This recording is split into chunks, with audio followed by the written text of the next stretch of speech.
All walks of life, and in every corner of America, the Guard is always ready to respond to local or national emergencies. The Army National Guard reacts to domestic operations in each of America's 54 states and territories, including Puerto Rico, the Virgin Islands, Guam, and the District of Columbia. Each state National Guard's unique domestic role is to act as the first line of defense in support of civil authorities in their state. The Guard's emergency responses include search and rescue missions for floods, combating wildfires, hurricane or tornado recovery, and the presidential inauguration. The Army National Guard. We are always ready. We are always there. And in every state and territory, we stand guard for our communities. To learn more, log on to nationalguard.com. Sponsored by the Alabama Army National Guard. Aired by the Alabama Broadcasters Association and this station.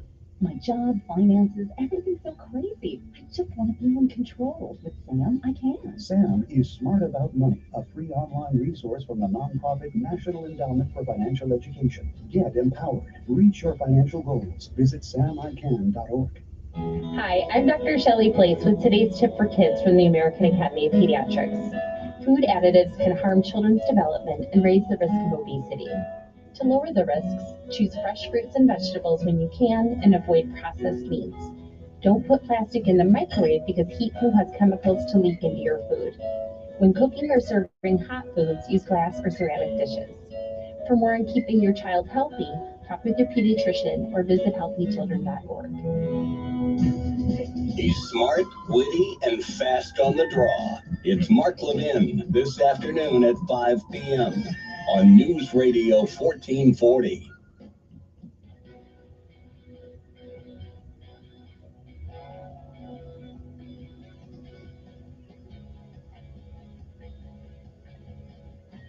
Hey, Tri Radio, he's Eric Carly, and I'm Gary McNamara. Again, repeating the breaking news from a couple of moments ago. Country singer Toby Keith died last night, age 62, from stomach cancer. He's surrounded by his family. I'll tell you one thing, I mean, it's not that I'm hugely into country music, but you could not like Toby Keith. I loved his attitude about performing. It's akin to what I see in a lot of artists that love what they do. And when he was performing at that awards show, Don't Let the Old Man In, that song, it was passionate, and it was like, man, he's going through so much, but he's still there performing that. And he had such a great passion for his band, for performing on stage. He will definitely be missed.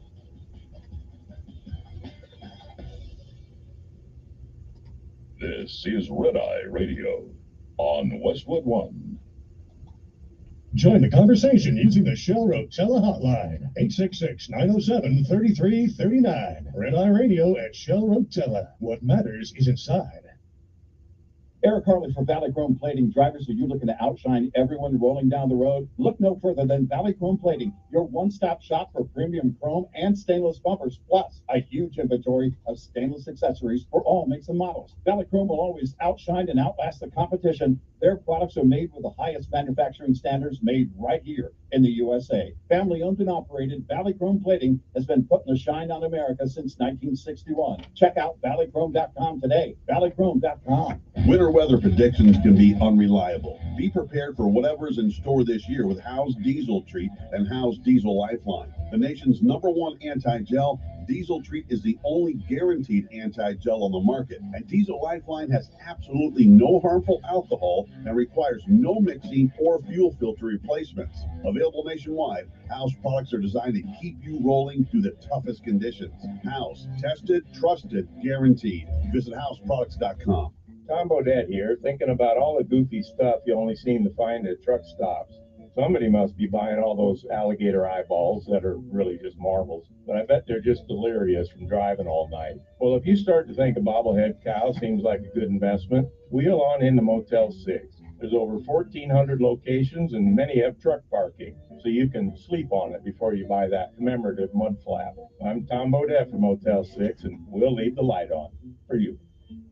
Red Eye Radio and our sponsors are devoted to trucking safety. That's why we are proud to bring you the Red Eye Radio Million Mile Club. we've been saluting drivers who have surpassed the million-mile mark with preventable, accident-free driving. By reaching this milestone, you can be a part of an elite club of drivers who share remarkable safety records and demonstrate superior driving skills. If you or someone you know is a truck driver with 1 million miles or more of driving under your belt without a preventable accident, register online at redeyeradioshow.com. That's redeyeradioshow.com. The Red Eye Radio Million Mile Club would not be possible without the generous support of the fine folks from Petro Stopping Centers, House Lubricator, Motel 6, the St. Christopher Fund, and Cat Scale. We applaud the individual truckers and fleets who drive with care and keep our highways safe. The Red Eye Radio Million Mile Club, devoted to trucking safety. Register online at redeyeradioshow.com. As an owner-operator, you have unique needs to ensure you can run a profitable business, deliver on time, and still have time at home with the family. The experts at Fleet Owner bring their expertise to you each week with the For the Driver newsletter, arriving in your inbox every Wednesday morning. This free newsletter will help you stay on point with all of your goals, understand upcoming regulations, and be on the forefront of breaking trucking news. Sign up today at fleetowner.com. News Radio 1440, WLWI AM, the home of the Dan Bongino Show. Also on 95.1 HD3 FM, Montgomery, Alabama, a Cumulus media station. This is CBS News on the Hour, sponsored by Progressive Insurance. I'm Deborah Rodriguez. We begin in Nevada, where Nikki Haley has come in second in the state Republican primary, even though there was essentially no one else on the ballot. Correspondent Chanel Call has our top story. CBS News projects an option labeled, "None of these candidates will receive the most votes," ahead of Nikki Haley. Nevada Republicans are also holding caucuses Thursday, where former President Donald Trump is expected to be awarded all of the state's 26 delegates. A defeat for Republicans in Washington, hoping to oust Homeland Security Secretary Alejandro Mayorkas. On this vote, the yeas are 214 and the nays are 216. The resolution is not adopted. At the same time, a bipartisan bill to address the crisis at the southern border appears to be doomed. Correspondent Scott McFarland. A test vote to measure support for this border deal is expected to fail in the U.S. Senate, and now some Senate Republicans are talking about starting from scratch, providing billions for Ukraine and Israel without the border provisions they insisted be part of this deal for months. That vote is today. Florida Supreme Court hears arguments on whether an abortion rights question should be placed on the November ballot. Planned Parenthood's Laura Goodhue. If the voters approve it in November, would limit government interference in our abortion decisions. Belkis Rodriguez with the Respect Life Ministry. We believe that the life begins at conception. We don't believe in abortion. One day before parliamentary elections in Pakistan, officials say bombings at two separate elections offices have killed at least 26 people and wounded more than 24 others. Swedish authorities have closed their investigation into the 2022 explosions on the underwater Nord Stream gas pipeline that carries Russian fuel to Germany. CBS's Cami McCormick. Sweden says it doesn't have jurisdiction. Its investigation was one of 3 looking into the explosions. Denmark and Germany are also examining what happened. Sweden has now handed over its evidence to the Germans. Super Bowl fans are weighing in on rolling out of bed the day after the big game and dragging themselves to work.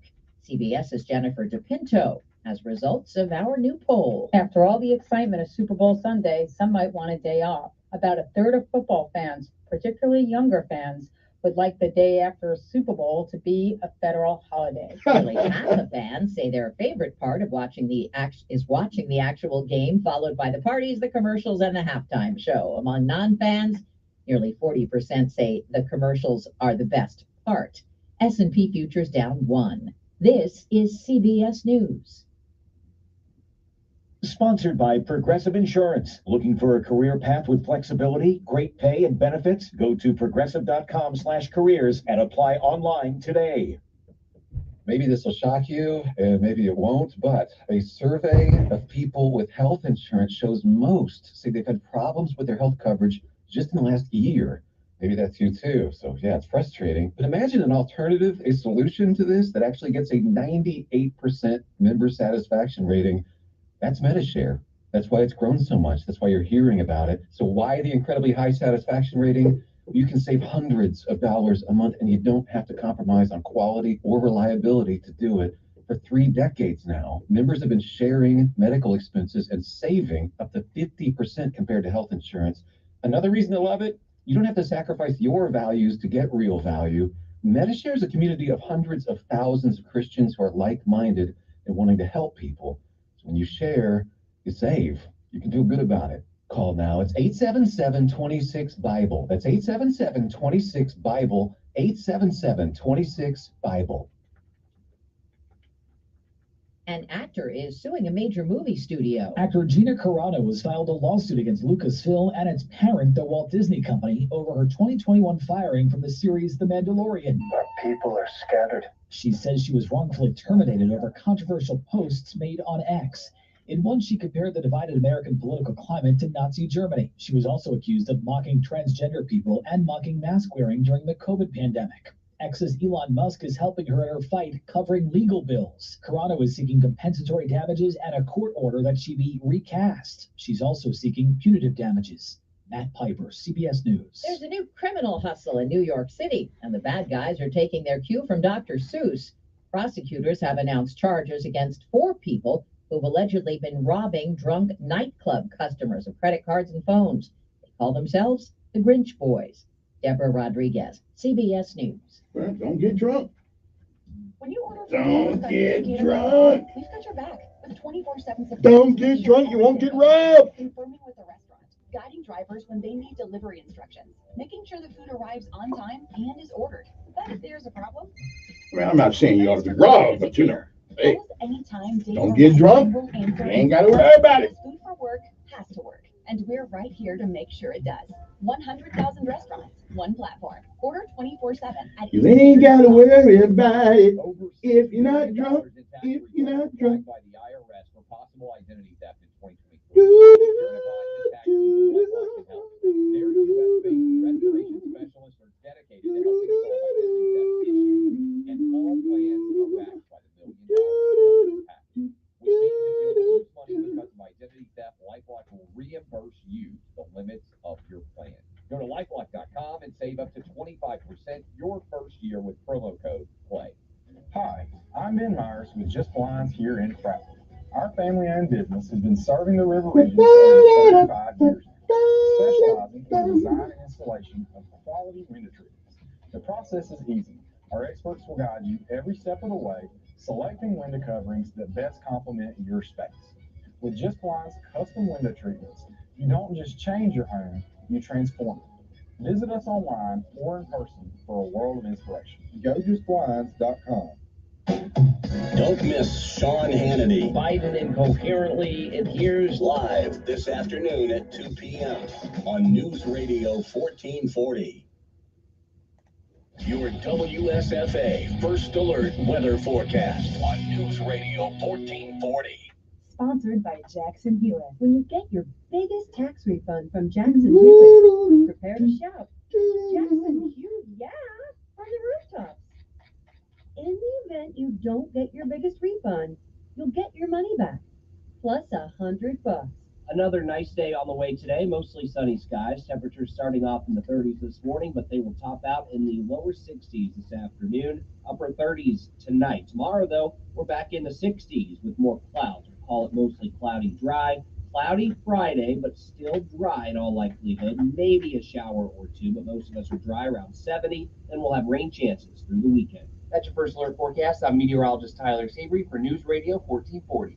Montgomery Skywatch traffic brought to you by Sons Automotive. Family owned, family driven on News Radio 1440. Good morning, Montgomery. Your Wednesday kicks off with good news. No major problems or accidents are being reported to send you on an alternate route. Interstate systems moving into the Tri-County area from Clan, Albany, and Greenville. No problems on 231 south out of Wetumpka, north out of Troy. Keep listening. We'll keep you posted. The Front Porch Grill is all about good food, friends, and family. Slow life down just a little. Enjoy a great meal at the Front Porch Grill next to Food Outlet on Highway 14 in Millbrook. Buckle up. It's the law. For Montgomery Skywatch traffic, this is Major Delay. Good morning. I'm Judd Davis. Here's what's happening in the news on this Wednesday.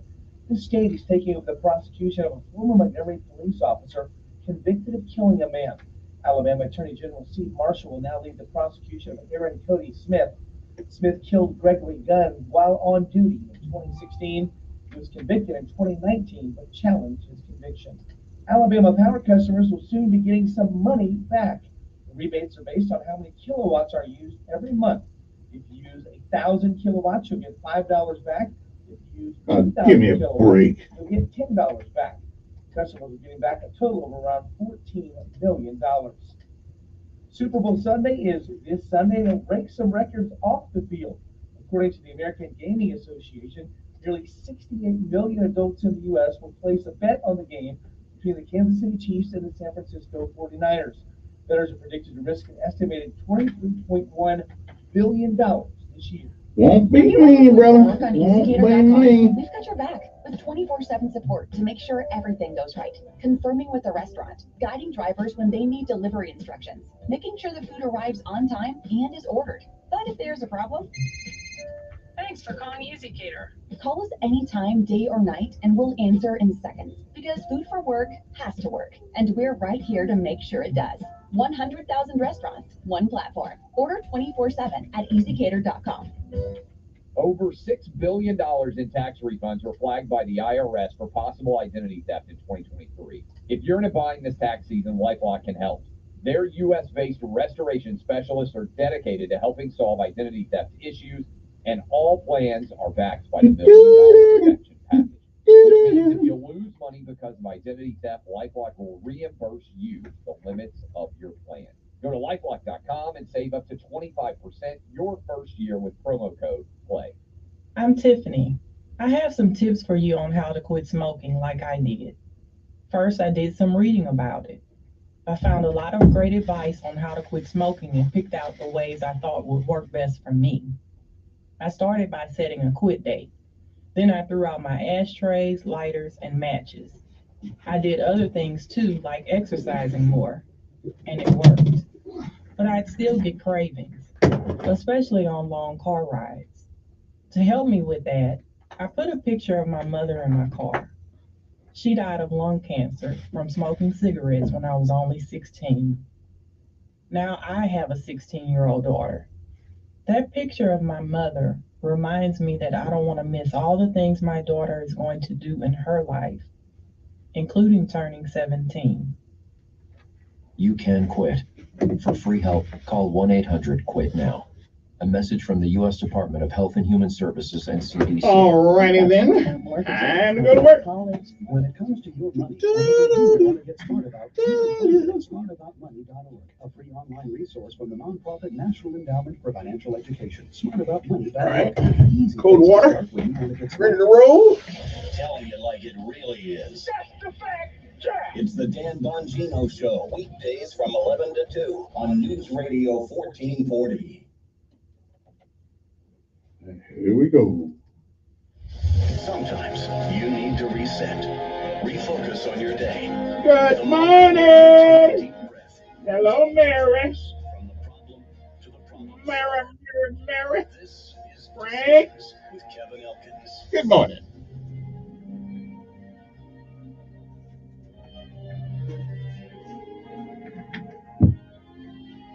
It's Wednesday morning. Hump day.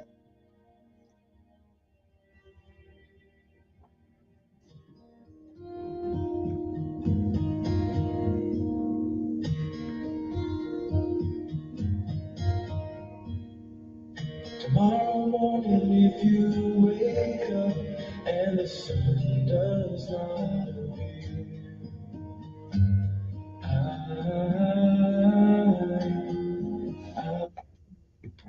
And good morning, Montgomery, Alabama. It is time to rise and shine once again.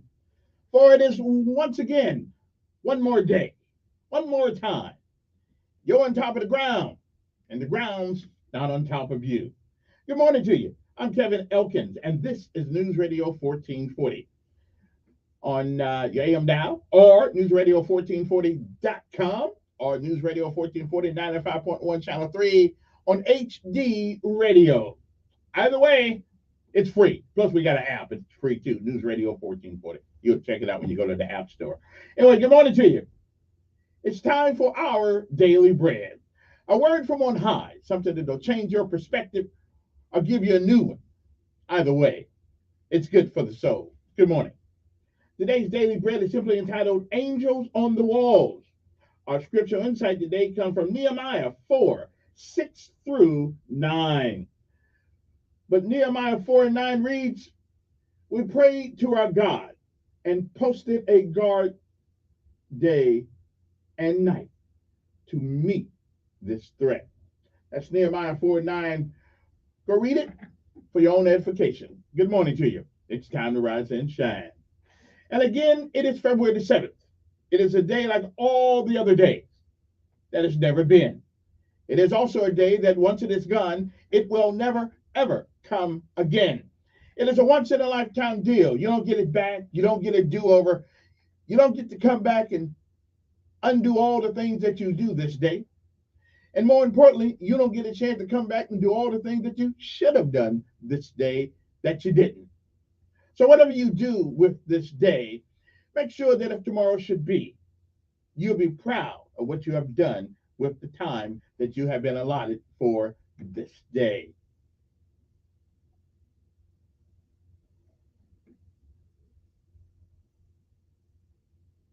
If you've been around a while, you've seen, you've heard many, many, many yesterdays.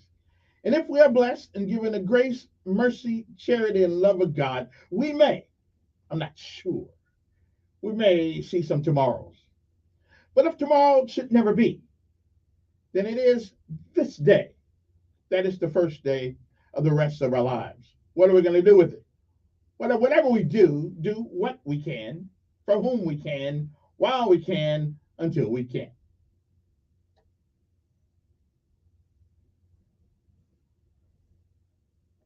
Benjamin Elijah May said, whatever we do in life, we should do it so well, no man living, no man dead, no man yet to be born can do it any better. I say if that is the standard by which you live your life, you'll always be successful. Or you'll fail at a thing or two. We all do. But you'll never be a failure until you quit. We say give out if you must, rest only if you can. But you never quit. You never give up. Because winners never quit. And quitters, well, they'll never win. And no matter what happens on this day, February the 7th, 2024, it is still a great day to be alive. Angels on the walls. That's our daily bread for this morning, February the 7th, 2024. We'll be back, hopefully.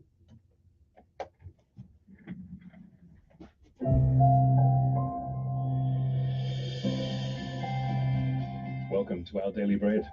I'm Sheridan Boise, and I've called our reading today, Angels on the Walls. When Wallace and Mary Brown moved to an impoverished part of Birmingham, England, to pastor a dying church, they didn't know that a gang had made the grounds of their church and home its headquarters.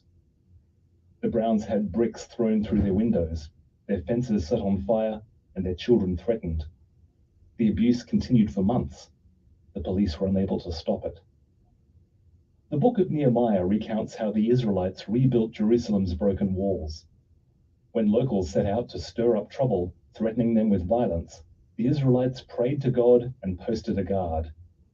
Feeling God used this passage to direct them, the Browns, their children, and a few others walked round their church's walls, praying that he would install angels as guards to protect them. The gang jeered, but the next day, only half of them showed up. The day after that, only 5 were there, and the day after, no one came. The Browns later heard the gang had given up terrorizing people. This miraculous answer to prayer isn't a formula for our own protection, but it's a reminder that opposition to God's work will come and must be fought with the weapon of prayer. Remember the Lord, who is great and awesome, Nehemiah told the Israelites. He can even set violent hearts free.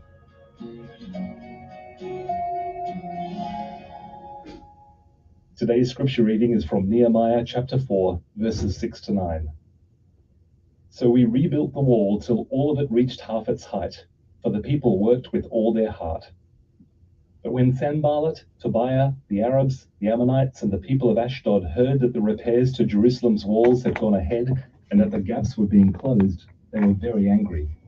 They all plotted together to come and fight against Jerusalem and stir up trouble against it.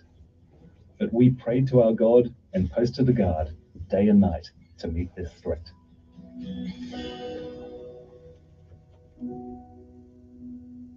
Let's pray together. Lord, we love hearing stories of your miraculous protection like Wallace and Mary Brown's. Such a wonderful story. They give us faith for the problems that we face or those that we know and love face. Awesome God, we bring those adversities to you now. Would you protect your people by your powerful angels and set the hearts of your enemies free? We pray this in the powerful name of Jesus. Amen. Thanks for listening today. I'm Sheridan Voisey, and today's encouragement was provided by Our Daily Bread Ministries. All right, it's time for PT this morning, folks. Time to rise and shine.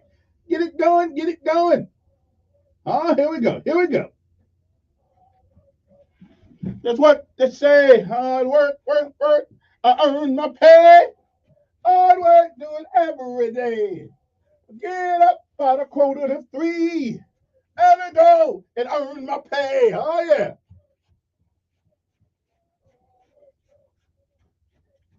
Hard work, work, work. That's what they said. Hard work, I earn my pay. And earn my hard work, work, work. Hard work, work. And let's go to work. Come on. Get it moving, get it moving, get it moving. Hard work, work. Woo! Hard work, work. Hard work, work. That's what they are. Hard work, work. Out of the road, hard work, work. Oh, yeah. Do it every day. Come on. Oh, yeah. Hard work, work. Hard work, work. On the airplane, any early morning rain. That's what they say. Hard work, I earn my pay. Come on. Hard work, work. Hard work, work. Get it on down. Hard work, work. Hard work, work. Oh, yeah. Hard work, work. Hard work, work. Oh, yeah. Woo! Hard work, work. Woo! Okay. Woo! That's rough. And now, let us pay homage to all of our armed forces of the United States of America, because freedom is not free. Somebody, someplace, has to protect it. Somebody's mother, somebody's father, somebody's aunt, somebody's uncle, somebody's dad, somebody's mom, somebody's cousin, somebody's nephew, somebody's neighbor, somebody's friends. Pay the price to make sure that nothing happens to you tonight. Good morning to you. It's time to rise and shine. Get on up. Let's go to work.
And good morning, Maxwell and Gunner Air Force Base. After all, this is an Air Force town, and we got to pay homage.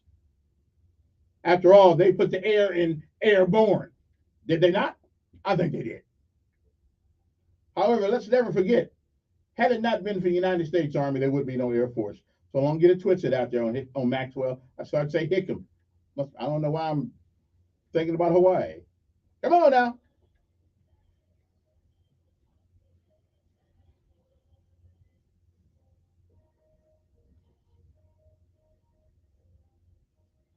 And last but certainly not least, their motto is Semper Fidelis. But the Marines couldn't pronounce all those syllables. So therefore, they just cut it short to Semper Fi. But whether it's Semper Fidelis or Semper Fi, it means exactly the same thing. Always, always faithful. Good morning to you, jarheads.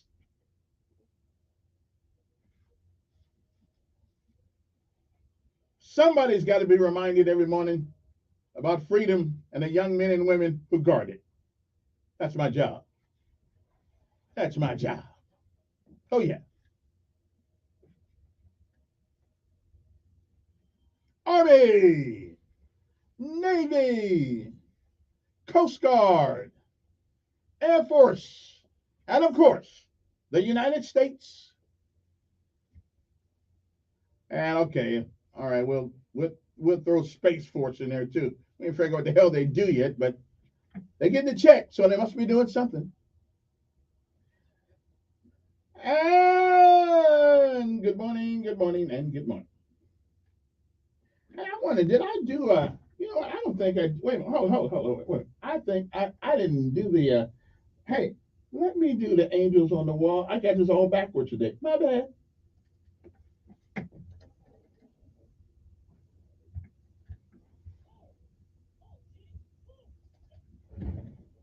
Wrong one. I was all exuberant this morning.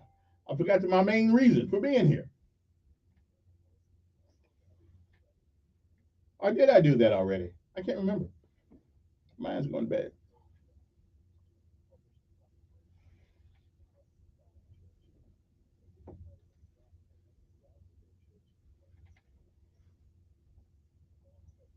Okay. I think I did do that. Yeah, I did. Okay. All right. I'm motivated this morning. I did do that. I did that. I just want to make sure that I got it done this morning. I cannot be messing around with our daily bread. Okay, I think I did. All right, we good. All right. I think I went out and got some coffee or something when I came back. We good. We good to go. All right. I didn't truly mess up too bad on that one. Anyway, good morning. Good morning to you, Mary Rogers and Frank and all the other folks online and checking us out this morning. And to my good friends over there in 275 over there on Facebook on the Facebook, so all these colleagues on us people who used to jump out of airplanes and stuff like that and all together. Good morning to you. Also, to my good friends down at Bragg, got some folks down there looking at Bragg. It's not called Bragg anymore, but to us who were raised there, we're going to always call it Bragg. And we're going to always call Fort Benning, Fort Benning. I mean, listen, the new generation call it what they want to. I'll be gone, so won't worry about me. But to me, it's always Fort Benning. It's always Fort Bragg. I mean, there are a lot of things they could have changed the name of. How about the Edmund Pettus Bridge? I mean, change the name of that. But anyway, the guy that runs that down there used to be a KKK, whatever they call those guys, the Grandmaster, whatever he was. I mean, change that down there. Don't be changing. Don't be messing with Fort Bragg and Fort Benning. Y'all must be out there ever loving picking mine. Anyway, got a lot of broke, a lot of dirt, a lot of hurt down in some of them jump zones down there. Now we ain't gonna leave. We ain't gonna change it. Anyway, so much for that. Anyway, I hope some of you guys saw the governor's speech last night. And again, more junk. It's the same old thing every year. We bring a couple of people in the gallery, and everybody gets up and clap their hand like they really care, and they can't wait to sit back down. But that's okay. That's okay. But the biggest insult of the night was this. Here's the biggest insult. I can't tell you. It was an insult. I should have been the person who gave the rebuttal for the Democratic Party. No, I should have gave a rebuttal for the regular citizens. of Montgomery, of Alabama. Okay, and the one thing she was proud of, I am just stupefied that how can my vision be that far off from hers or any governor? How can we be that far apart on the things we think that are important? I mean, how can we be? I mean, are we in the same universe? Is she in the same state I'm in? Now I do realize when you live in a big White House downtown and on Perry Hill Road, I realize that life to you is a little bit different than it is for me. And so maybe from now on, at the state of the state, they should let me come up there and give the common man's perspective, what we need and what's going on in Alabama. Okay, so I'm going to make sure next year I put in a letter to be given to the governor. Hey, how about hit some of these points right here too? Okay, but this is where we need to go. But anyway, but I'll tell you the biggest insult when I come back. The biggest insult that happened last night, and at least to me. Now to me, I can't talk for everybody else because we're all looking for certain words that trigger us. And I got my trigger word last night in that State of the Union speech. I mean, I got my trigger. I was triggering big time on TV. I wanted to throw something at the TV. But anyway, we'll get to that later on. Right now, I'm gonna calm down, and because I cannot believe that the citizenry, people like me, the constituency, sees Alabama so much differently than people who are protected against failure because they have government jobs. All they got to do is think and talk for the most part. So they have government jobs. So they don't see the things with, oh, we're going to raise that penny up on that gas. Right on, right on, right on. We're going to raise, oh, your taxes going up on your house or your thing. See, they don't have to worry about that. See. So I'm just saying, I don't know how it is that we look at life. Life looks different to people who have to get up every morning at 6 o'clock and meet the man on the job, barely making it as it is, when to the people whose light bill goes up when Alabama Power decides to take it up, to the gas company takes it up, the water companies take it up, groceries go up. You see, Alabama looks a hell of a lot different to us than it does to people who get per diem or who get to go all over town and our gas because they don't have to buy it because they work for the state, which we need people to work for the state. So don't get me wrong. We need people to handle the state's business. So I'm just saying. I just don't understand how we can be so far apart in what we see.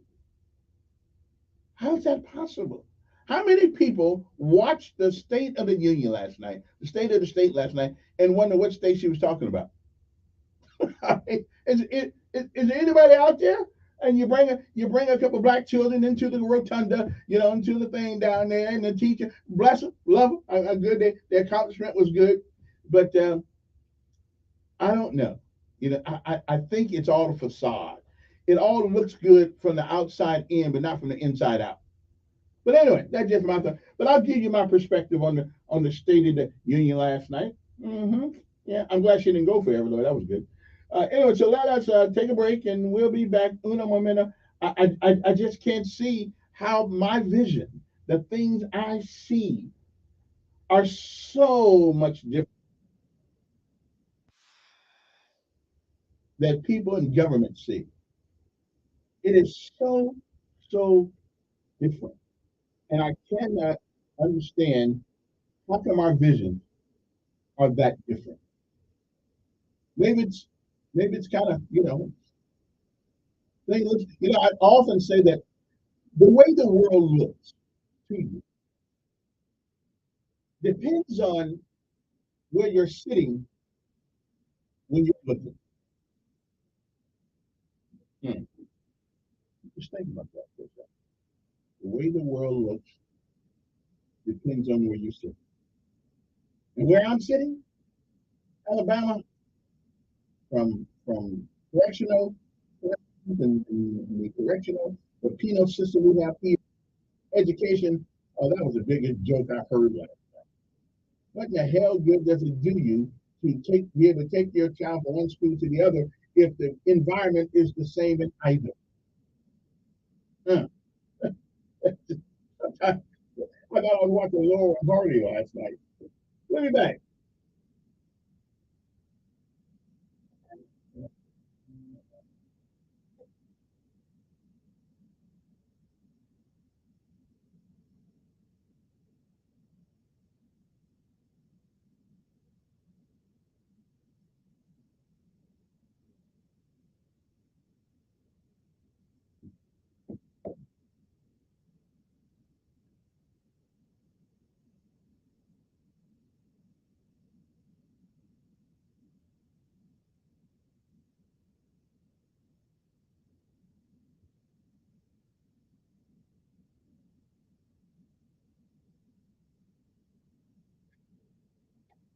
Weather forecast.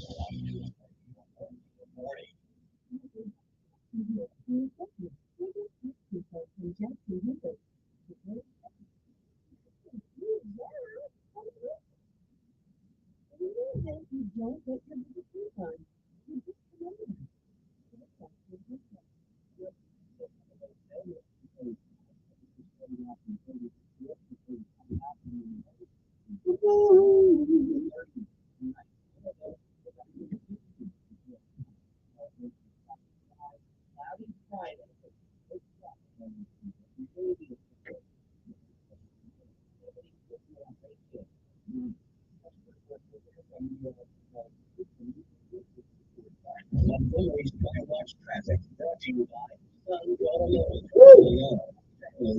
On News Radio 4.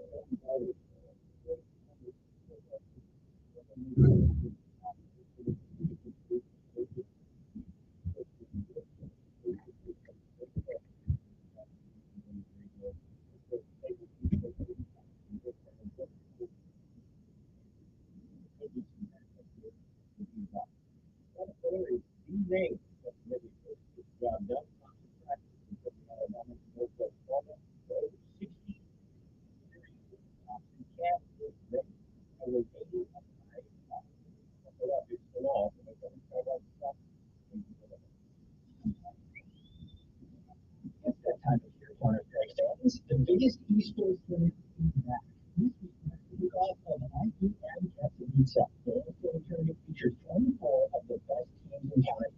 Facing off with your first chance of a $1 million prize pool. Competition will be fierce, as only the top 6 teams will be able to play as far as the winner of the February.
And he told him, he says, all right, I'm going to go ahead and tell you right now, before this gets over, before this show's over, I'm going to make a joke, and the punchline's going to be pussy juice.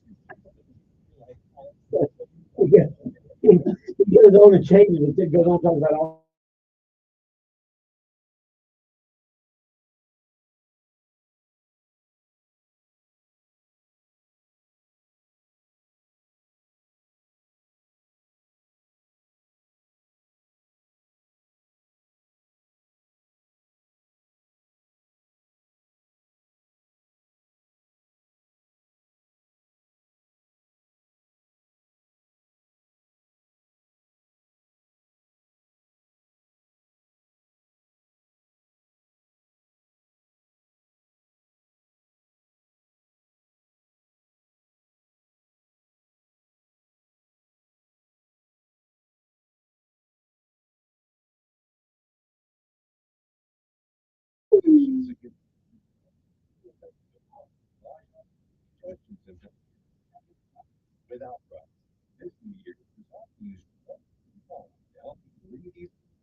avocado nation has everything.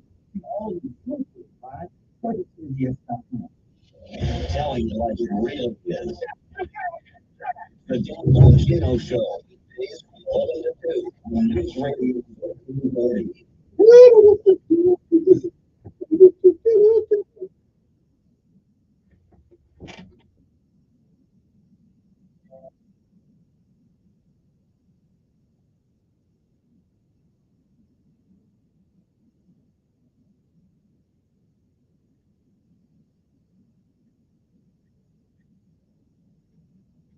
Oh, let me show you where to go. Okay. All right then. All right then. Good morning. Well, I'm feeling pretty good. I'll get to that speech thing later on. But I was just so flabbergasted last night, some of the crap I heard. And then yesterday I found out the Democrats only want certain people out of the group at the as a matter of fact, I say let everybody come out at the debate. It's not a debate; it's a forum. If you're not polling well, they don't want you. They don't want you. Wait a minute. So the Democrats got us taking DEI, right? Who came up with the whole concept of diversity? Let's see, inclusion, and I don't know what the I stands for. Individual, I don't know what it stands for.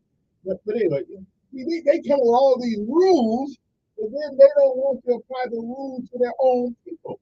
Now listen, if everybody gets to sit on stage for the forum, then there might be somebody's breakout moment. I'm just saying, DEI is only when they want to stick it to you, not when they want to be fair to you. I'm just saying, I don't get good. They come with all these rules. So what happened to the diversity? What diversity is having somebody who doesn't poll as well as others still be involved in the process.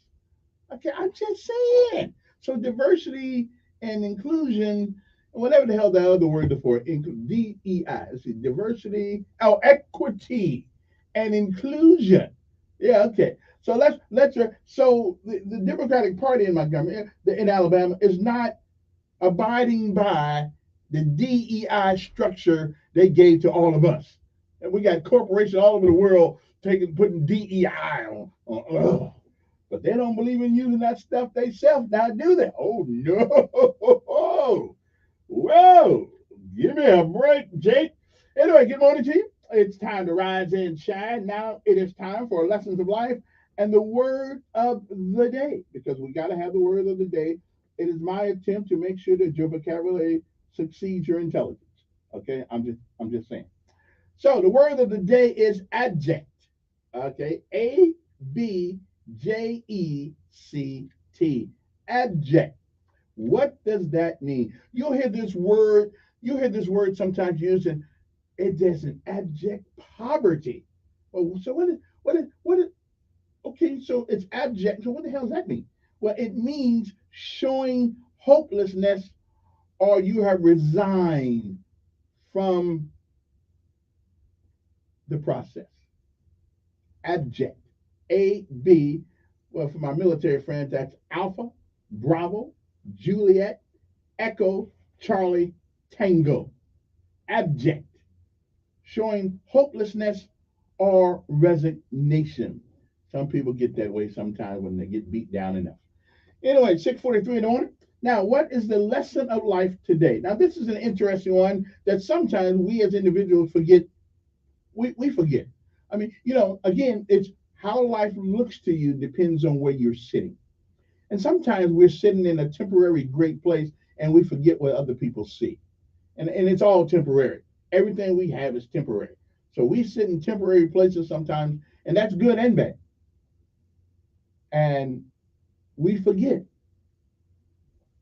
Well, there is something that can be learned from any human being. All we have to do is care to listen. And sometimes in our own days and our own ways, we forget about the guy who's sitting on the ground because for the moment, we're not. There's something that can be learned from any human being if we only care to listen. That is your lesson of life today. I hope you take it for what it's worth and you use it as throughout the day. It was on this day in 1962 that President John F. Kennedy imposed full trade embargo on Cuba. Okay, I know. Some of you guys say Cuba. There's no R in Cuba. It's Cuba. Okay, I'm just saying. 1795, the 11th Amendment to the United States Constitution dealing with state sovereign immunity was ratified. Okay, so if states have sovereign immunity, then it would seem like to me that Texas has every right in the world to repel invaders. Okay, and tell Washington to up yours. Okay, 1812, Arthur Charles Dickens was born in Landsport, Portsmouth, England.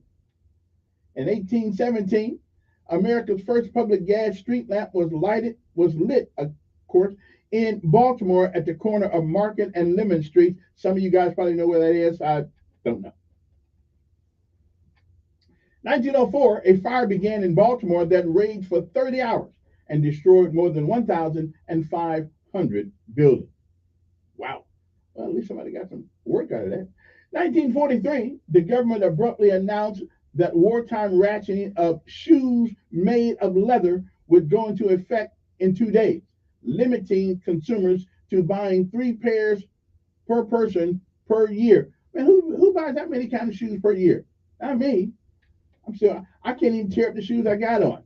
1948, General Dwight David Eisenhower resigned as the U.S. Army Chief of Staff. He was succeeded by General Omar Bradley, who was called the Soldier's General. 1964, the Beatles arrived in New York John F. Kennedy International Airport and began their first American tour. 1964, what was I? I was like 7, 8, 9, 6, 1, 2, 3. Okay, I was 8 years old. I didn't know what the hell was going on. 1971, the women in Switzerland gained the right to vote through a national referendum, 12 years after a previous attempt failed. 1984, the Space Shuttle Challenger astronauts Bruce McCandless II, Robert L. Stewart went on their first untethered spacewalk, which lasted nearly 6 hours. I mean, personally, I'm gonna be tethered to something up there. No. Next thing you know, my space chute blows out, and I'm in Never Never Land forever out there. No, that's okay. I'm tie me to the ship. Okay, I'm just saying. 1986. I remember this. I remember this one right here. I was in Hawaii waiting for Imelda Marcos and what's his name to show up at the airport.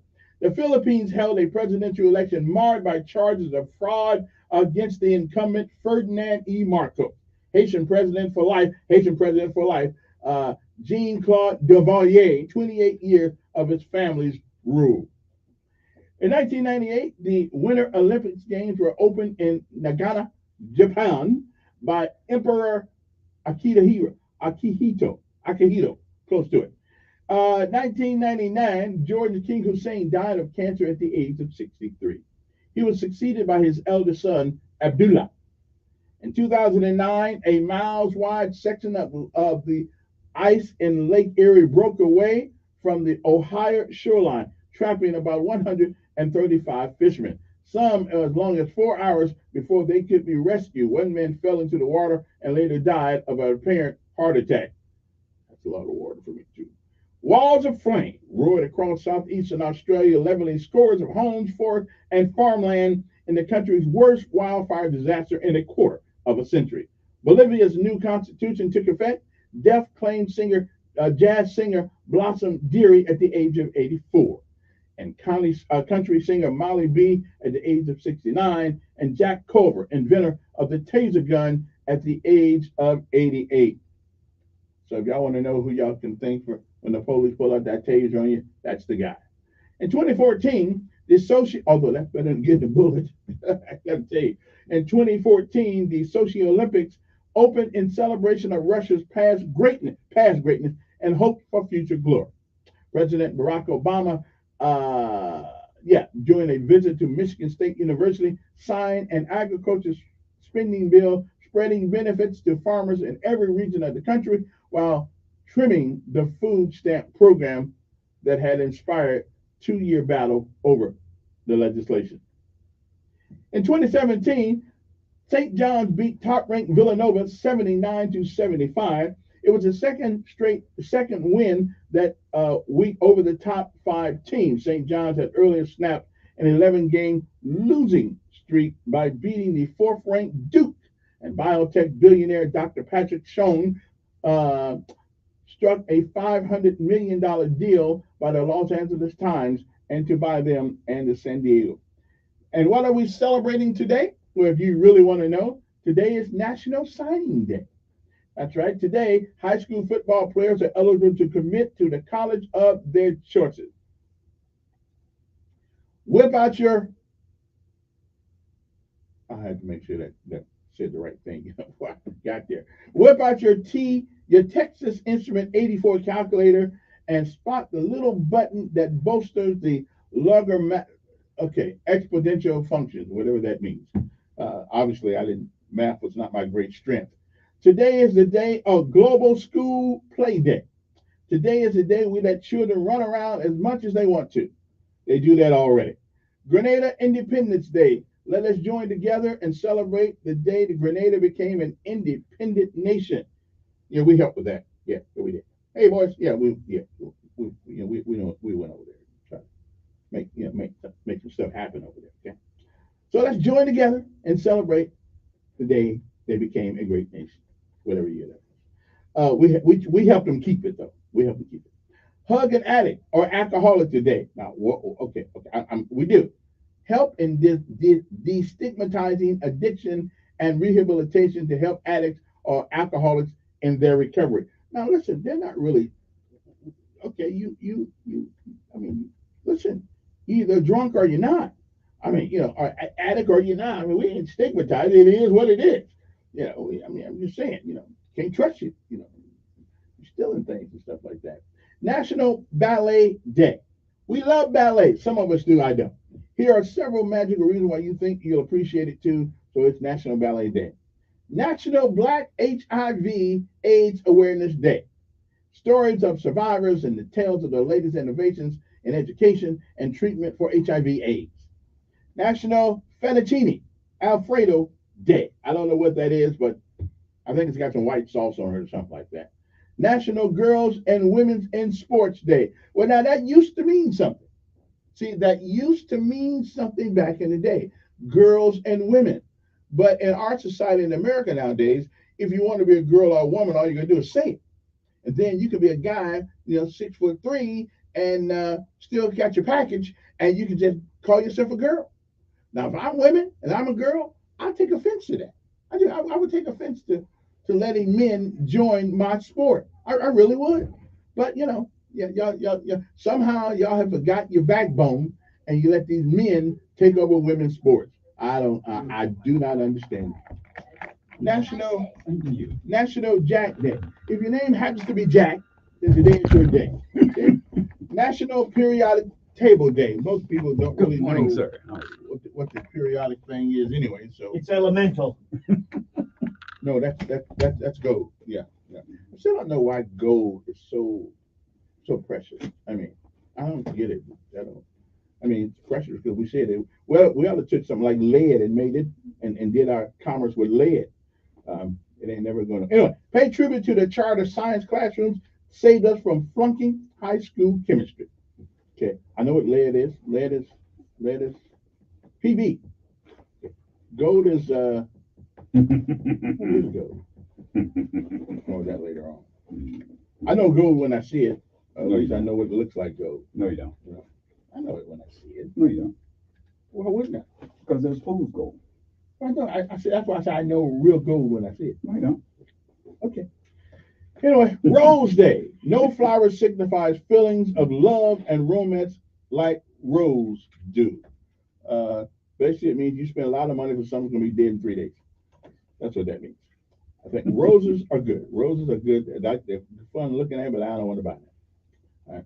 Wave all your fingers at your neighbor day. Wave all your fingers at your neighbor's day. Foster friendship among neighbors.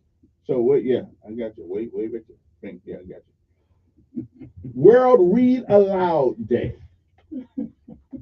Practice your narrative skills by reading your favorite story aloud to your family, friends, and community. Most of my friends tell me what they want put on their commissary. Okay. And if you know what I mean, if you don't really know what I mean, don't even worry about it. Okay. I got a guy yesterday called me from the jail. wanted me to put something on his commissary. I said, "Who are you, bro?" He said, "Man, I hear you on the radio." Well, yeah, I appreciate that, but that don't mean I'm gonna come down there and put some money on your thing for you. You know, I gotta save my own money just in case I get down there. You never can tell. Anyway, now let me read the nominees for this week's nominees for the Student of the Week. Quintel Anderson from Success Unlimited Academy. Yay! Okay. The next one is Isabella Dennison from Booker T. Washington Magnet School. All righty then. Isaac Stevens from Percy Julian High School. And I bet they still don't know who Percy Julian is. Now, to be fair. Well, they should. But to be fair, I never heard of him either. But since I wasn't born here in the South. You don't have to be. Huh? Don't have to be. Well, I mean. He's international right now. Yeah, now he is. Yeah. He always has been. Yeah. Well, not where I'm from. Well, DePaul.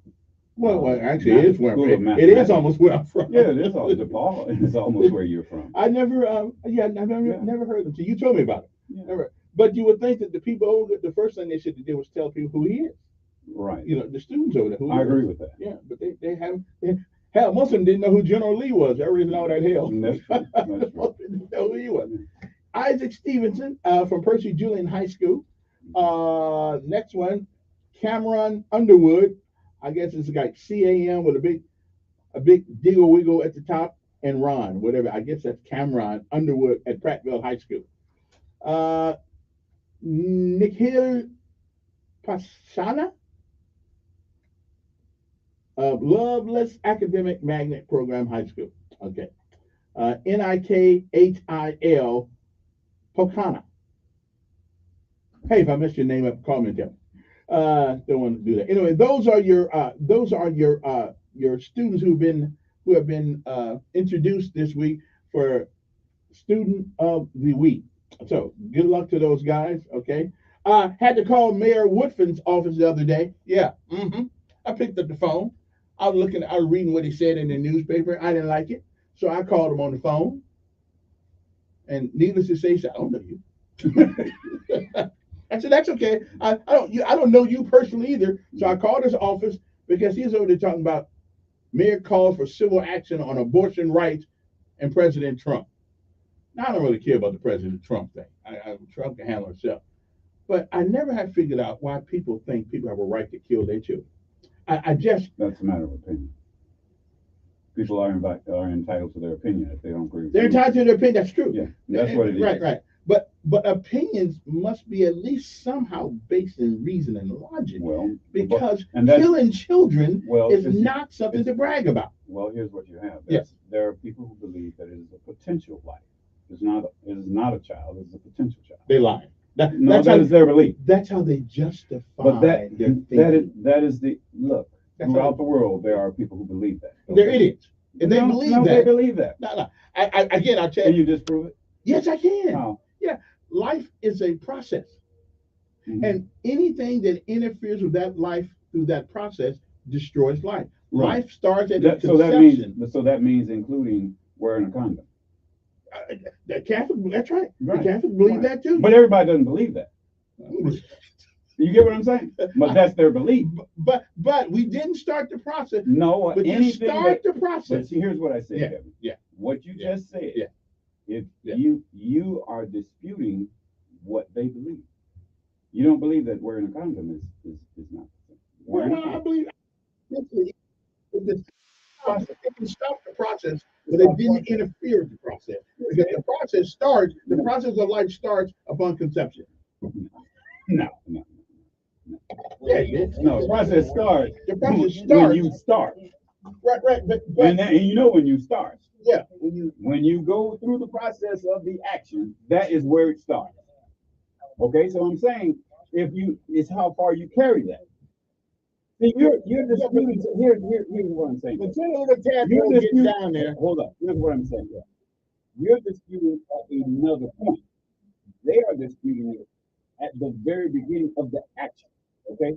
So that's a matter of opinion. So where do you start? So that opinion goes from the beginning of the action all the way up until the and that's a script. No, no, it's not. It's not a script. It's a belief. Hold on. Here's what I'm saying.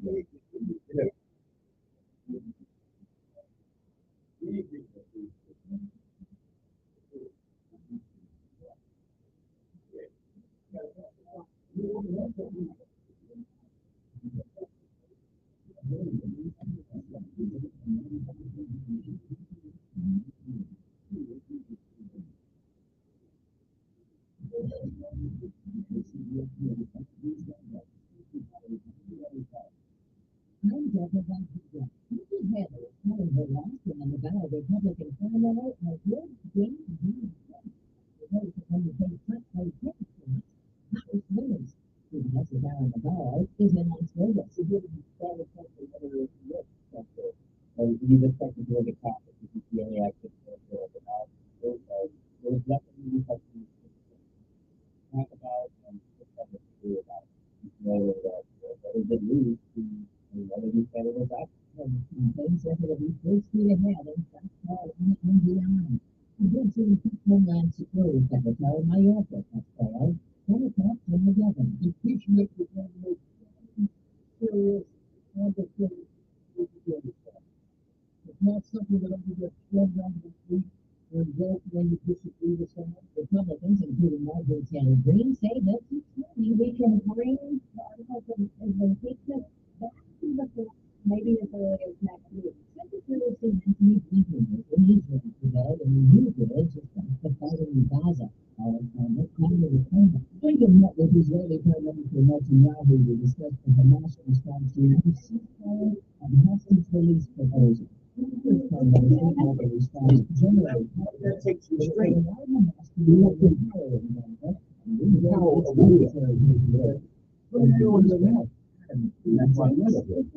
So I don't argue with people about it.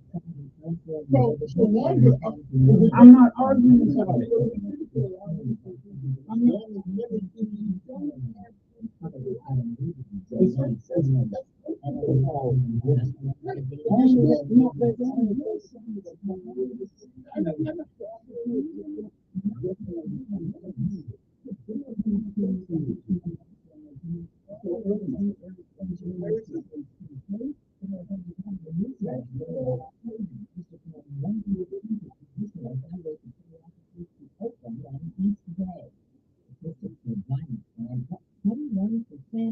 Robberies 38%, and car theft surging 45%.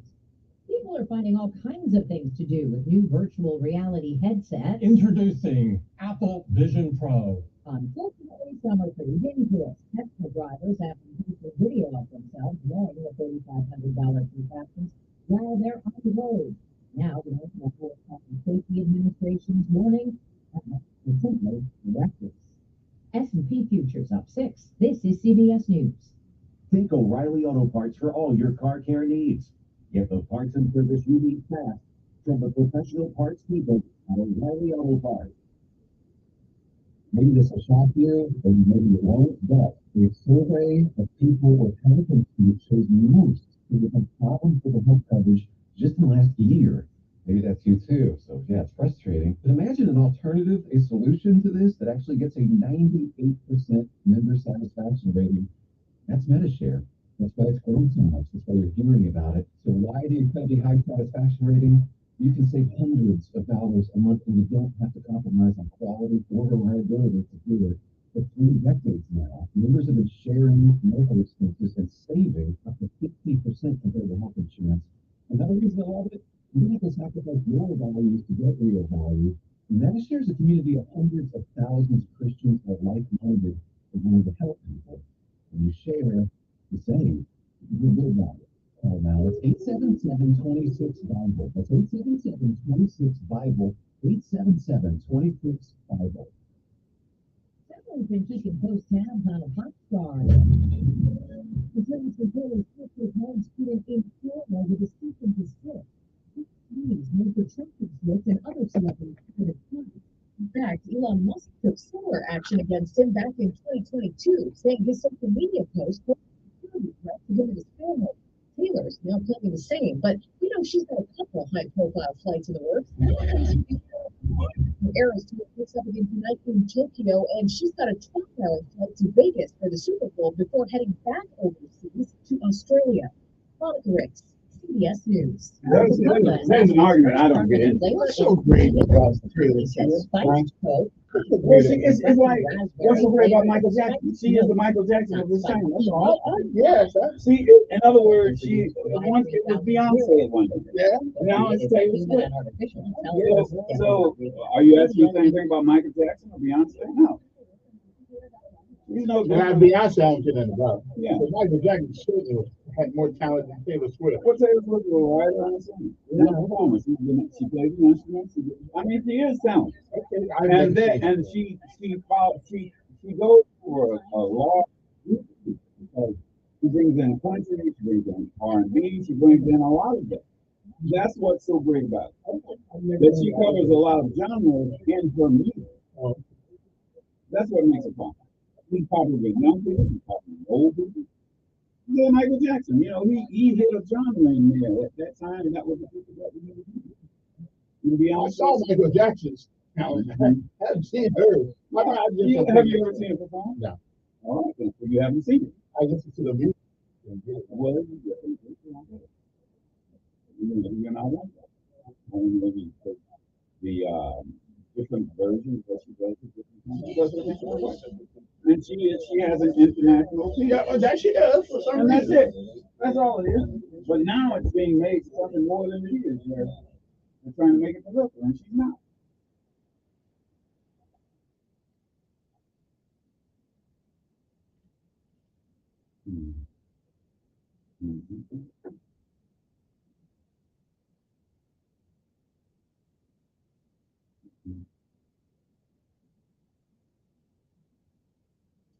Oh, the 70s. Somebody bring them back.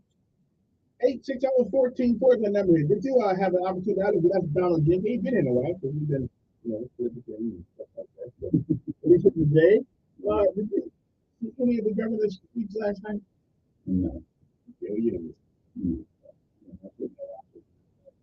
Here's what I do not understand. And I don't understand how I'm so far away from the politicians. They're always talking about school. Talking about school. We got the biggest budget. We're gonna have the biggest, but we got a $9 billion budget for education in the state of Alabama right now. And only people who benefit from that budget are the folks who are working in the arena.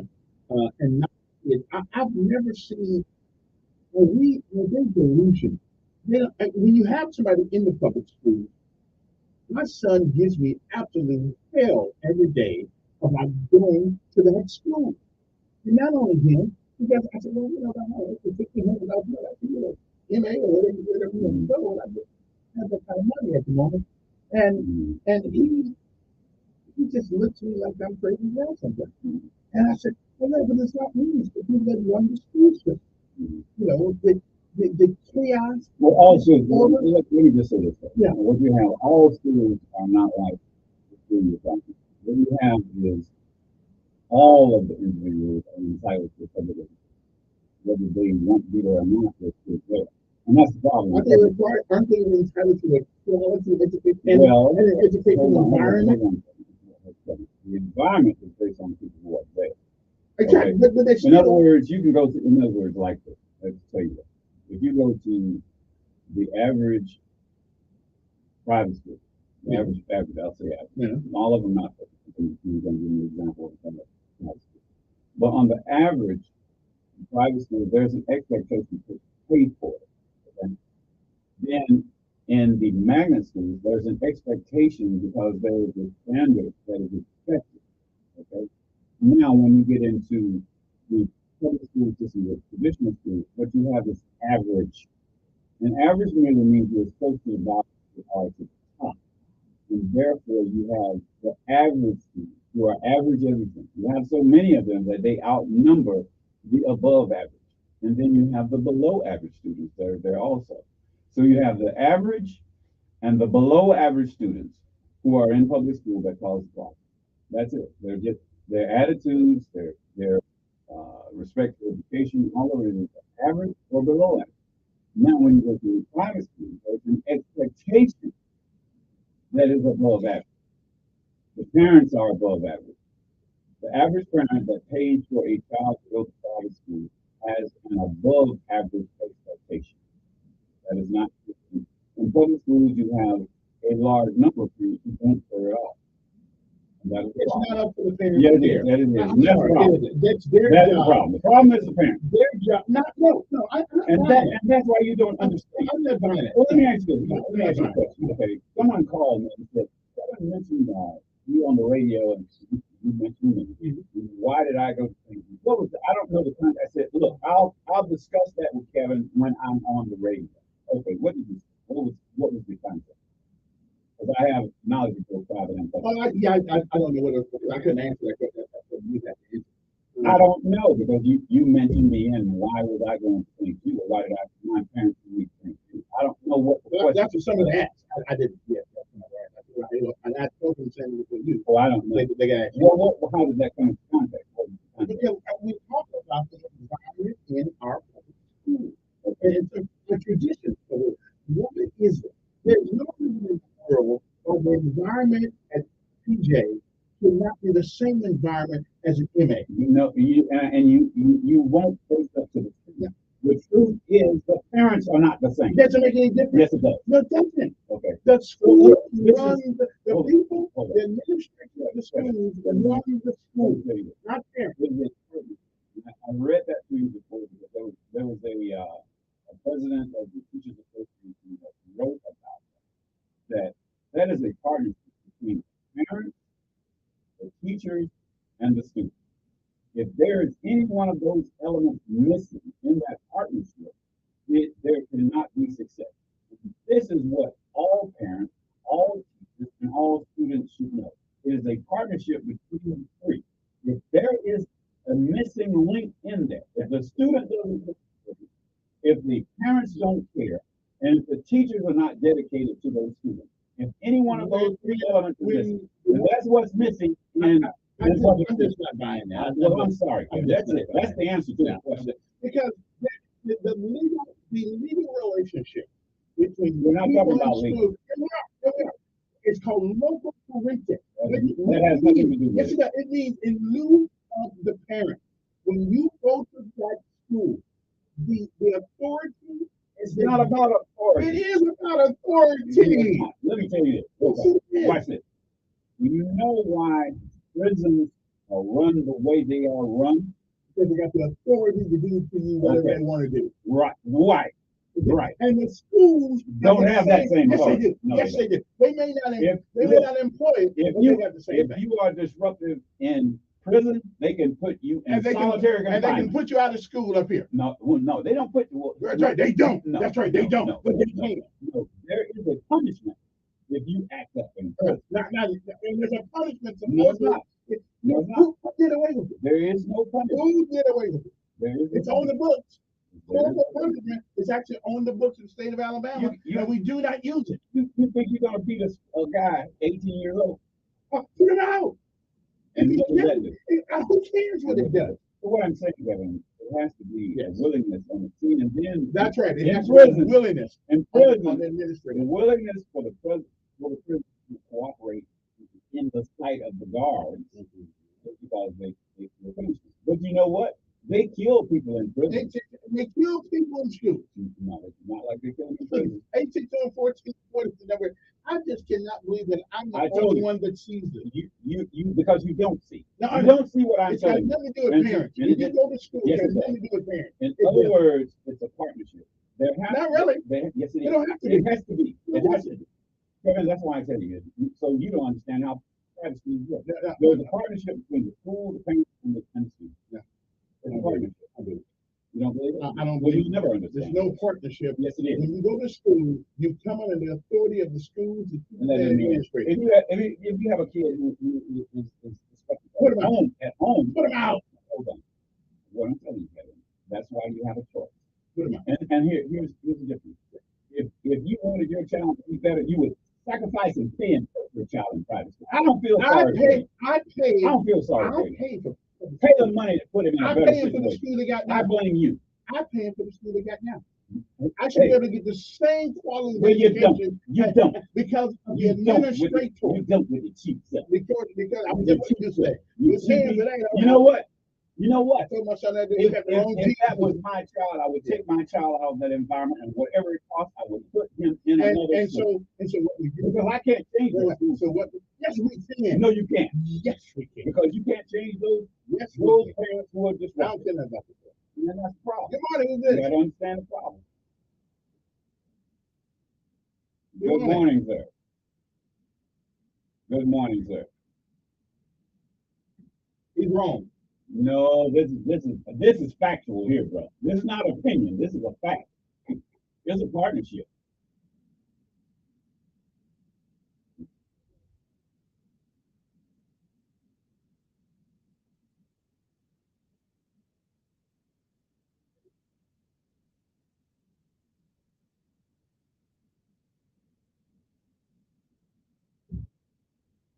Yep. Yep. Mm-hmm. Mm-hmm.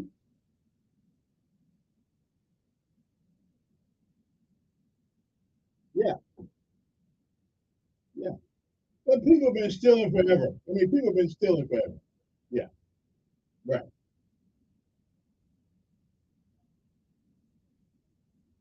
Mm.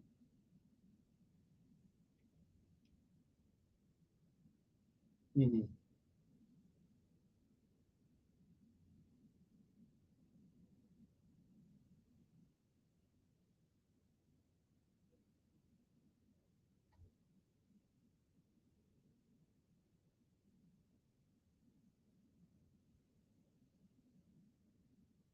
I still right, but I still don't understand. And maybe my head is so thick until it's incomprehensible to me. I can't understand. And maybe you can.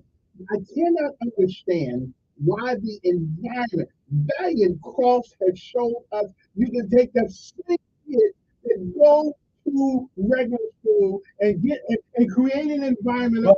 But they have the cooperation of the parents. They don't have no. You know what? If they don't have the cooperation of the parents, that student is gone. And that's right. That's right. That's it. And then they go to public school.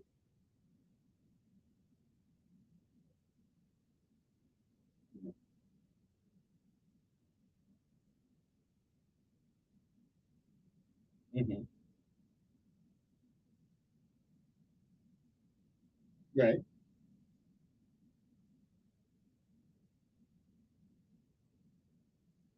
Mm-hmm.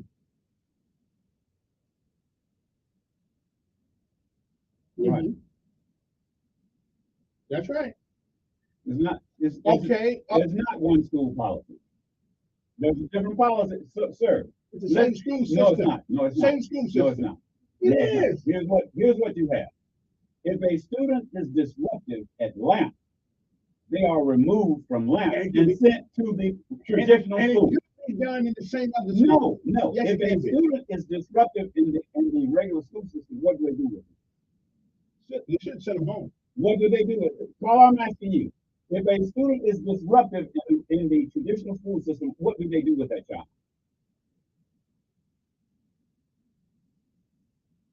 No. It is. No. Yes, it is. It's a magnet school. It's still under that Granite County School Board. But they have different rules. And therein lies the problem. They have different rules. Therein lies whether we want to admit it or not, there are different rules. You're at LAMP because you're there by choice. And you're selected. And if you are selected, you can be unselected. Okay. But under the same superintendent of all the schools. But Carl, here's what I'm saying. Students, watch this. And I don't want to talk about it. I'm trying to say this and get to this in your head and Kevin's head. Students are not selected in traditional schools. They automatically are in the school. But they should be given the same opportunity at a great education. Parents are not the same. It doesn't make any difference about the parents. Let me ask you this, Paula. Do you think if there's a difference between the parents at lamp and the parents of traditional same parent. Hold on. Oh, you think there's a difference? Yes or no? That's a yes or no question. No, I'm asking. We're not talking about sigma flow. I asked you a simple question. I asked you. Let me repeat the question, caller. I said, do you think that there's a difference of the thinking of a parent who has a child in the traditional school and a child who has it in the lamp program? I don't think so either. There's a different expectation, brother. I'm sorry if you don't know there's a different expectation.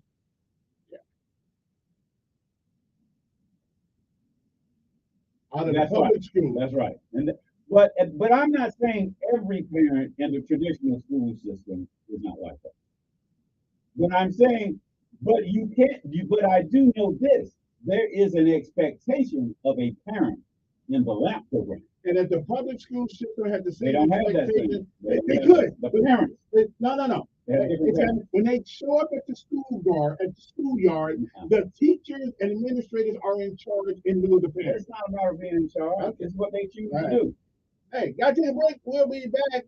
Donald's wrong again. No. We'll be back. I'm telling you.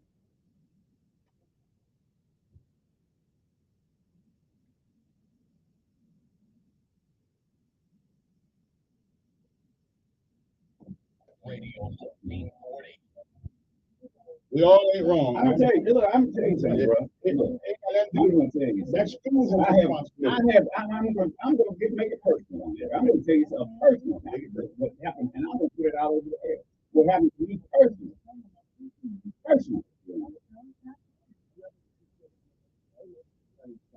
Lord is good.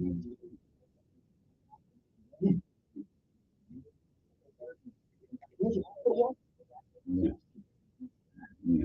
You found water. Wow! When it is cold, I love it. Water. Really better for you. Other than that, they can tell her. You like it. I mean, in other words, that's like a cold beer. So that's like a cold beer. You drink a hot beer. Okay, see, I never drank it, so I don't know. Yeah. Some countries. Like America. It's a warm peak. See, you probably like it. Well, you would like it if you like it. Right. You're drinking that long time. When you learn the different tastes, molecules, like what? No difference between wine. Well, cognac was Scotch. No, burnt wine. What wine? Burnt wine. I don't know what it is. That's what it is. Cognac is really, it comes from the word from the cognac region. Cognac only comes from the place. It's like tequila. Tequila is so nasty that the Mexicans used to have to bite a lemon and lick salt just to drink. Why do you want to drink till you got to do all that? Because it was cheap. That's what it was. It was cheap. You get drunk cheap. See, when you ever see a cowboy movie and they would be in Mexico and they'd be drinking tequila, they drink it like that because it's made from agave. Tequila is made from agave. Whatever that. It's a plant. It looks like cactus. It's a type of cactus. It grows everywhere. It grows in large amounts in Mexico. All tequila comes from it. No matter what name they put on it. No matter what color it is, it all comes from Mexico. And it's basically all the same. They put different flavors in it. And some charge more for it. But it's all the same. You don't know what you know. You can get back to that.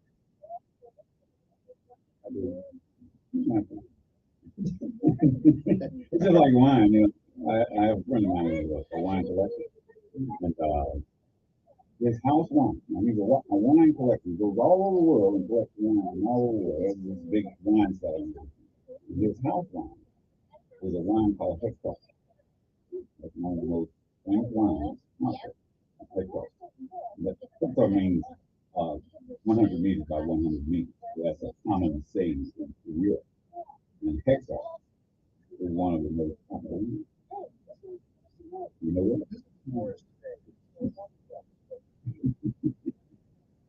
believe that? Yeah.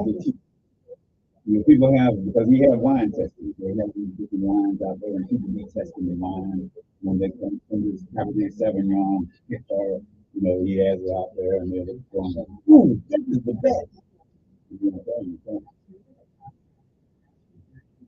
Basically, the only way you can get it is if you go to wine.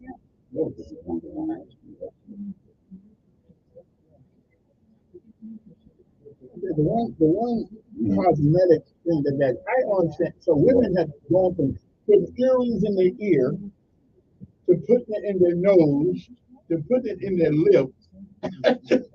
That's I just don't get it. You know what? There are different cultures that have done that all the time. Yes. Like in India, in Africa, and different countries. Yeah, I'm talking that's a different tribe in America that does that. But people try to, it's like body art. I mean, tattooing is nothing new. Right. That's thousands of years old. They've been doing it, when they came in Native Americans doing that too. But now, it used to be only sailors, guys, and children had a tattoo. There's only people that have that. Okay, we are back. Right after this, we may have some other things for a little bit.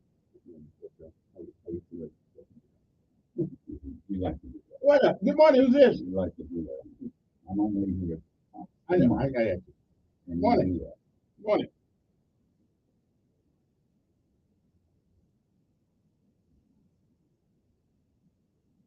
Okay.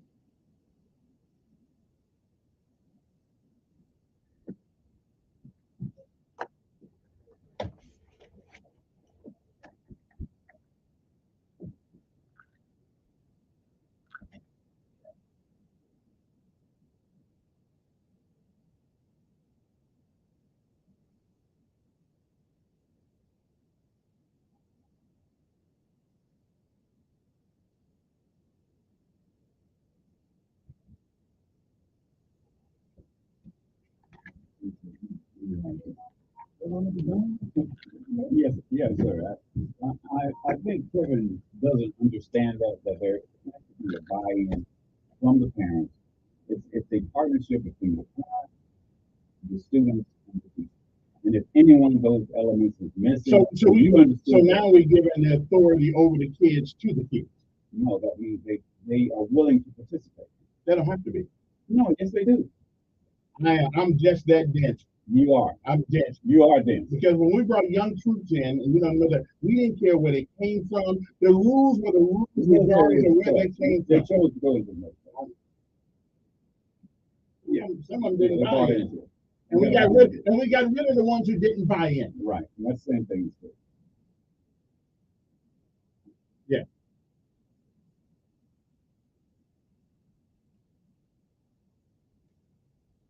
Because, but the buy-in has to start with the parents. No, it has to start. Buy-in starts with the parents. Let me ask you guys. Let me ask you guys a question. If you don't think that's what it is, you're stupid.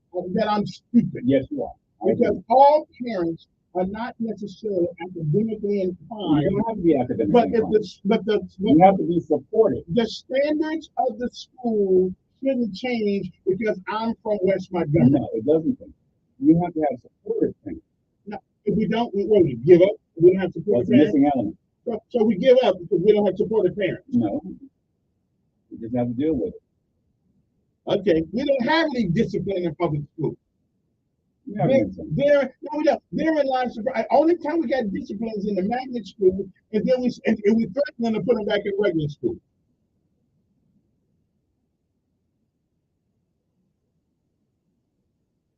Right. No, we send them back home with their dumbass parents. Is what we do. We send them back home. We don't put them inside the environment. What will they do? Who cares? What will they do? Who cares what they do? I can tell you what they go to jail anyway. I'll tell you what they do. Yeah. All right. Appreciate it. I got it. Anyway. Let me take a couple of calls and get my guest right quick here. Good morning. Who's this? How are you? Yes, sir.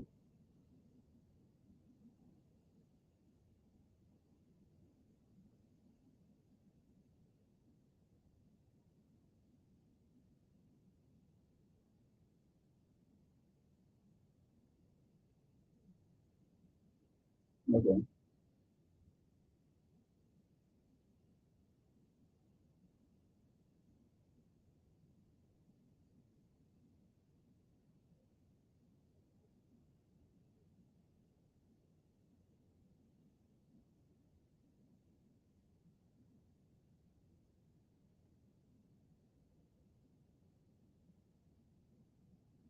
Who cares? I don't care.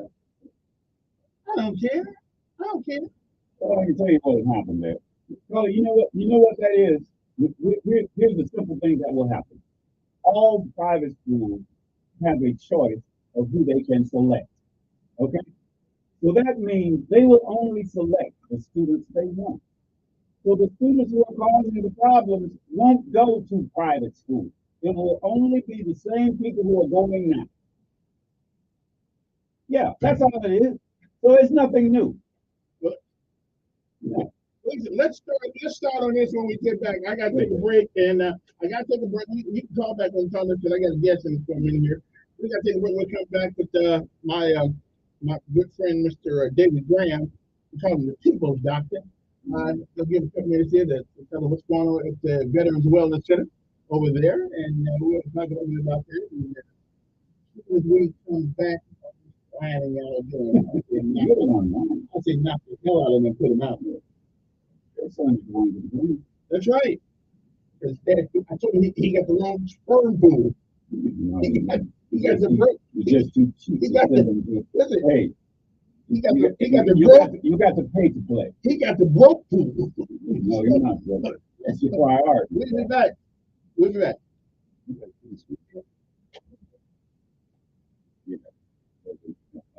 Lead, one person. Yeah. He had his own grandkids. Oh, no. He had his own grandkids. That's right. This is Don. It's always a pleasure. Always a pleasure. I don't care if you born with a parent that's developmentally disabled. You can't. But that's responsibility to teach your child. Watch this. Developmentally enabled, is different from full. No, they developmental disabled too. That's different from if your parent is a thug, and they send you to school, and they don't care what you do, and you're a thug, they got mental problem. They got mental problem. Okay. So our job is not to But you can't change that. Well, you gotta, how do you deal with a thug? Lack of sense is not a mental problem. Lack of sense is not a mental problem. We're talking about two different. It's an environment that you came up in. Right. And there are some environmental issues. So what I'm saying, Kevin, that is where the school is not prepared to deal with that. Because if you have any one of those missing elements, you have three elements, you have a successful program. That is, you have students who cooperate, parents who are supported, and teachers are there to guide the students. I think the parents, for the most part, teachers don't really teach; they merely guide you. Oh, they babysit now. No, they babysit. You know what? You teach yourself. You know what? Students in magnet school are so smart because they teach each other. You know, iron sharpens iron. So smart kids teach smart kids. The brain of all of us, for the most part, when we come out, when we come out of our mother's womb, some kind of brain development cycle, aren't we pretty much the same? No. So that some people are born with more intelligence. Yes, they are. We're not born with the same intelligence. In other words, even in your book, if you're a Christian, he tells you we all don't have the same talent. We don't have the same talent. We all have to have the ability to do that because of our brain. We don't have. You have to have the talent first. Some have one talent, some have two, and some have five. Okay, it's what you do with that talent is what makes it different. Now, Jesus told you that. I think the brain is what you do with that. In other words, if you got one talent and you just vary it, that's not doing anything. But if you have two talents and you utilize that and you bring something more, You have 5 and you bring something more. The But if you only foundation have of one- the foundation of intellect is the No, no. I think it is. No. The foundation. Yeah. No. We're all born with a brain with the perception. At We're least not of the born ability with the to same learn. intelligence. Education is learned. We don't have the same intelligence to utilize that education. You have different talent. That's right. You have different talent. But every talent, but you still have to have a. Everyone can't play the piano. It's like the If foundation. according to what you say, everyone should be able to play the piano. It's like the foundation of a house. Every house, whether it's a mansion or a shack, has a foundation. And they're not all the same. What you build upon that foundation, But they're not all the same. Now, You're talking down my right, line. but they're not the same You can't foundation. build look They here. all got one. Look here. You can't build a 5-story building on a foundation of a 1-story house. But you can. They can, all have a foundation. You can manipulate the foundation. No, you can't. To build. Yeah, you can build No, a you better can't. foundation. Look, you have to start with a better foundation. That's right. In other words, right now they're building a building, a brand new building on Jackson Street. Yeah. You know what they're doing? The foundation is a drill that's 50 feet high. Right. But the To bottom line, build the bottom all the way line is down. that though they all Now, they if all they got want to, foundations if they, on them.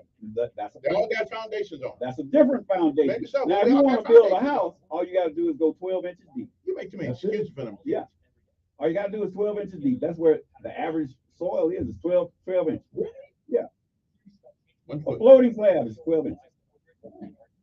And 4 That's inches where above the the rain. ground. That's where the rain comes. Sometimes It's your house called, that's becomes why it's float called down a the floating road. slab. It's actually Is that, floating. is that all houses?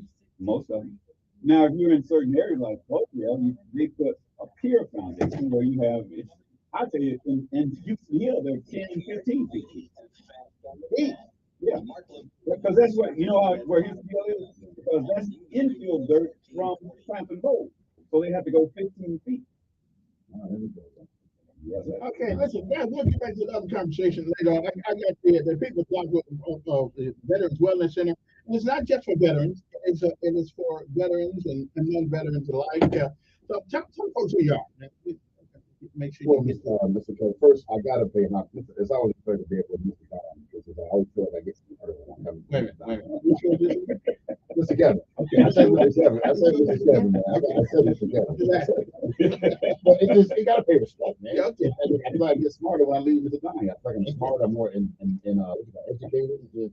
Oh, so what I do, man, you feel stupid? No, not at all. Not at all, man. Like you said, it's everyone got different talents. Mr. Don just, I give a different perspective. yeah, it's you know what I mean? It's like, you know, I pay homage, Okay, man. So tell folks what you do. I'm how you go. Good morning, Central Alabama. My name is David Brown, nurse practitioner.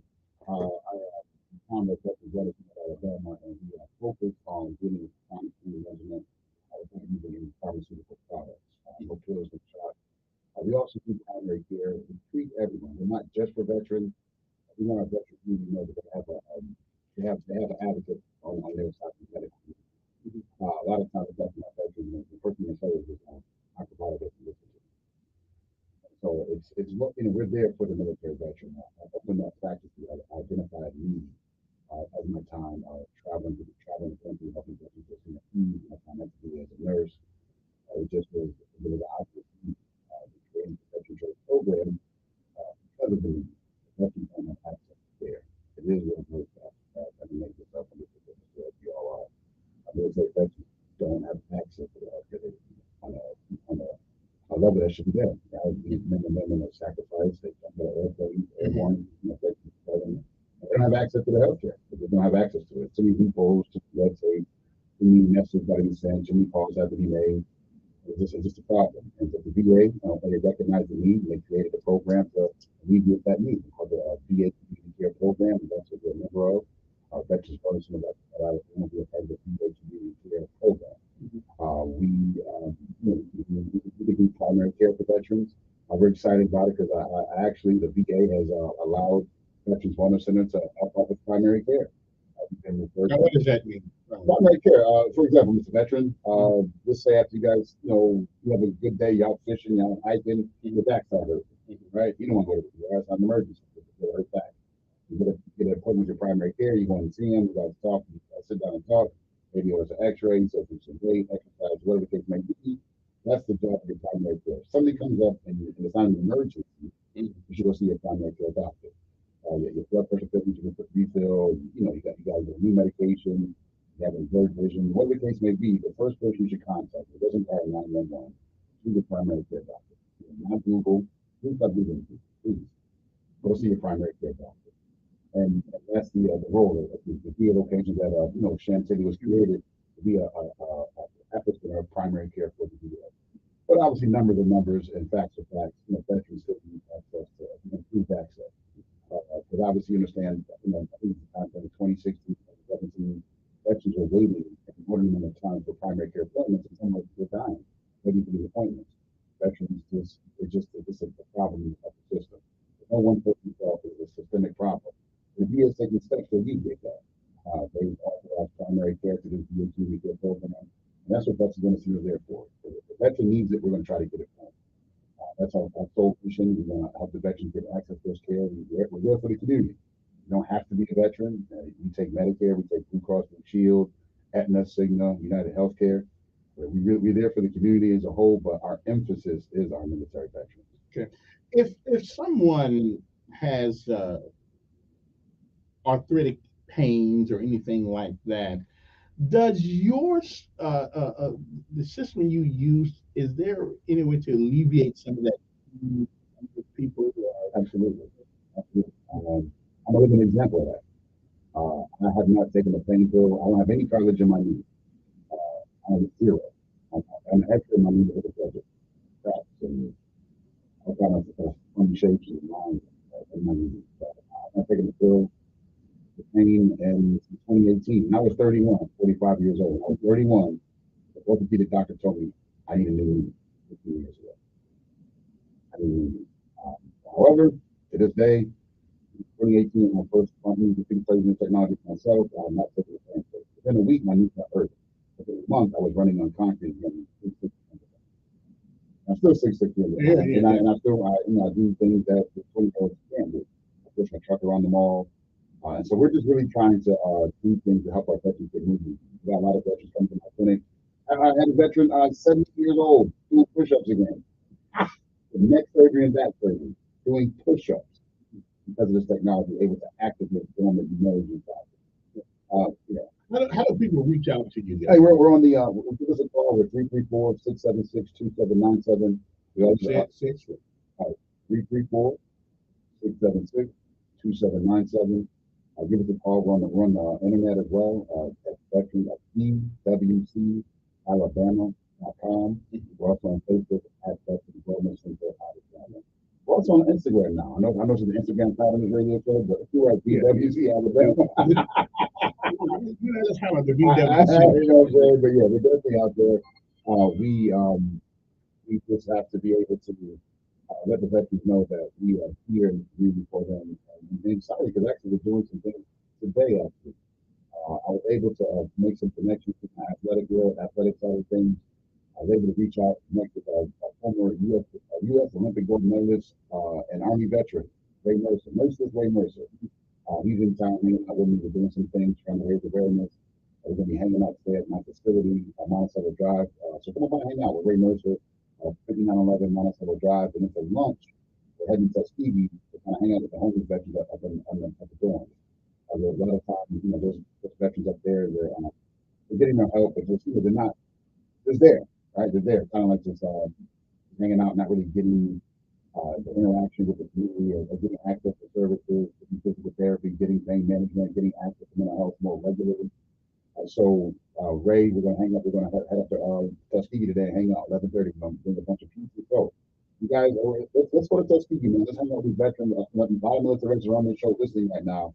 A lot of those guys are homeless, right? They've been through a lot. They've been through life, the addiction, the PTSD, and let's go hang out, man. We're gonna have I'll get like 10, 15 pizzas. Let's go hang out. Ray Mercer's gonna be there, just hanging out. He's an Army vet, talking jive, hanging out. So did Ray Mercer ever beat anybody? He fought Lennox Lewis to a draw. He had a war with Holyfield. He knocked out. He's looking gold medalist. Yeah.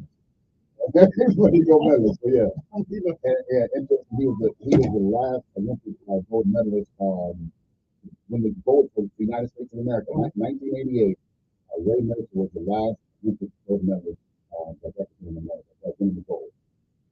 So it's pretty. If you think about it, it's kind of a legendary feat. The last when you think of it, a lot of Americans come in every position, but any Olympic gold is not for an American citizen. So it's pretty exciting to me. I remember watching the fight when he knocked out Tommy Morrison for the WBO title. I remember watching that fight.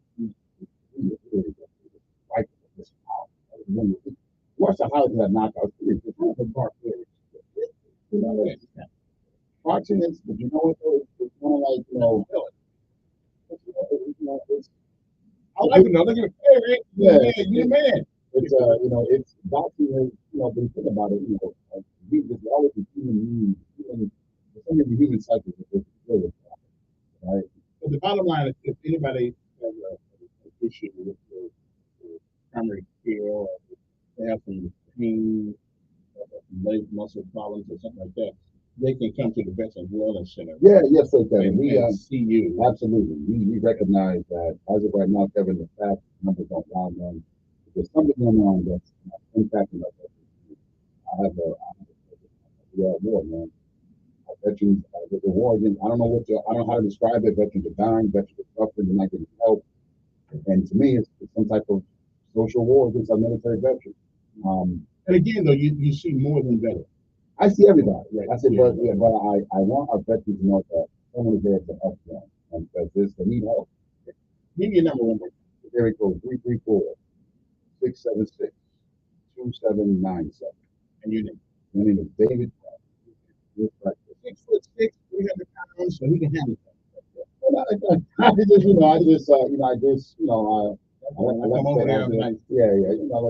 myself active. It's just it's a good thing. It's just trying to help our veterans. All right, get that number one more time. Area code 334-676-2797. You're on the web bwcalabama.com, on Facebook at Veterans Wellness Center, Alabama. Veterans Wellness. You got number one more time so people can know. Area code 334-676-2797.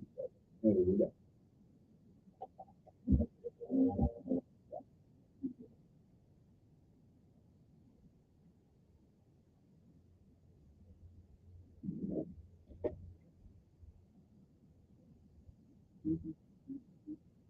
You can use that. Is this on radio station? Is it on air right now?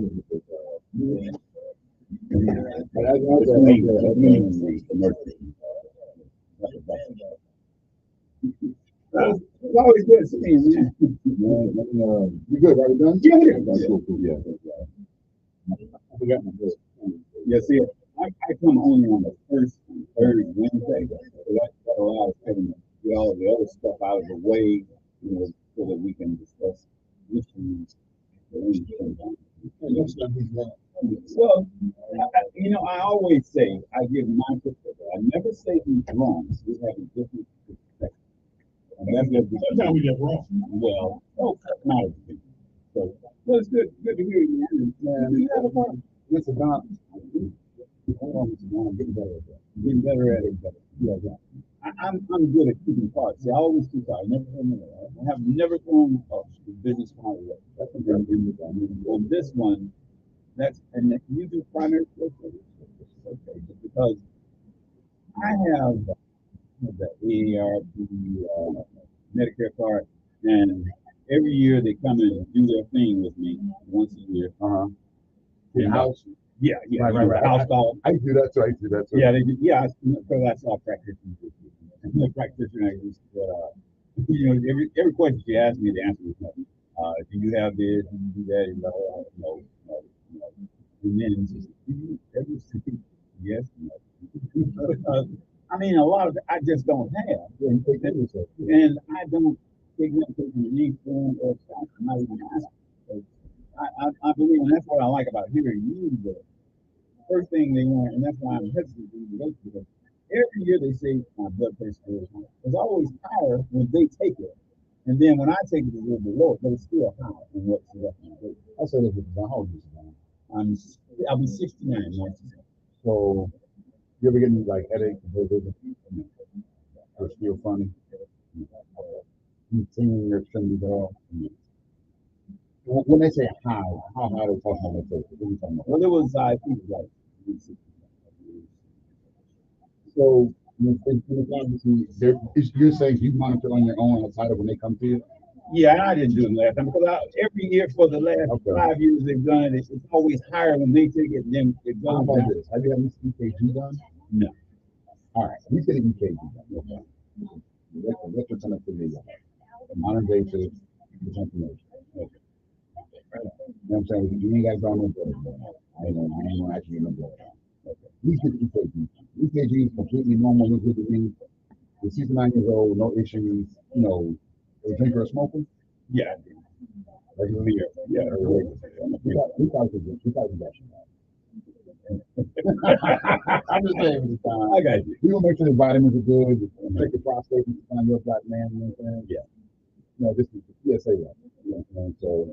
I want to get you up in the only moment. I know one of the things that I'm gonna get you my community person. Yeah. And get her. And I think I gotta put the. I want to do regular. I do. Yeah. Yeah, that's a very important thing to have. Like what you're doing is just for that little snippet there. But if you had a regular person, and people could ask questions. I would love to do that. I would love to do that. Yeah. I would love to do that. Let me know what you do. I really appreciate it. All your listeners need to know. I know they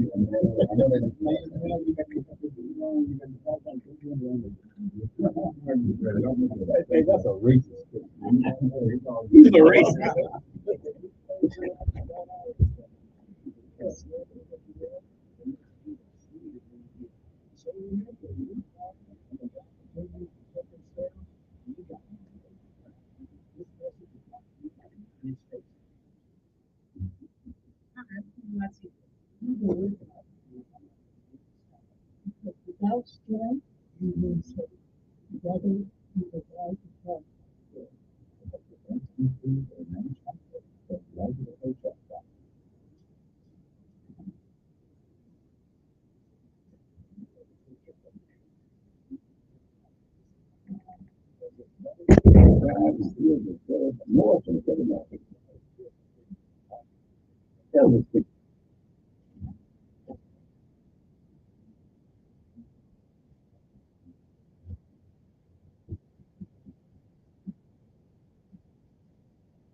Okay, I don't know who was waiting on the phone all the time, but I gotta go to him.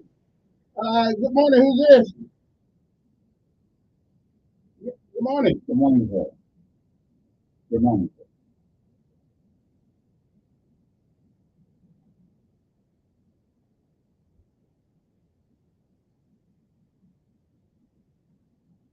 Well, at the time, sir, when I was going, I started at St. John. Actually, I started at Brown Private. So you understand, the generation I come from, I came from segregation, okay? And my mother had two choices. When I was at Brown Private, and Miss Brown told my mother that she had basically done as much as she needed. I was a little bit more advanced. I either had a choice to go to Lab High or St. John. That was the traditional school that St. John the Baptist Catholic. Those were the two of the best elementary schools in Montgomery at the time. Period. Nothing to do with race. Lab High and St. John were two of the best. St. Jude fell in line a little bit later. That was the natural progression and people of the nine generations. Due to segregation, to get the best education, I either had to go to Lab High, and that was discontinued. It was either Lab High or something. Because there was a higher expectation. I'm not saying the students were smarter automatically. It was a higher expectation at Lab High. That's just the way it is. As it is today, it is a higher expectation in private schools and in the magnet program. It had nothing to do with race, even though it was education. Expectation. That's what it was.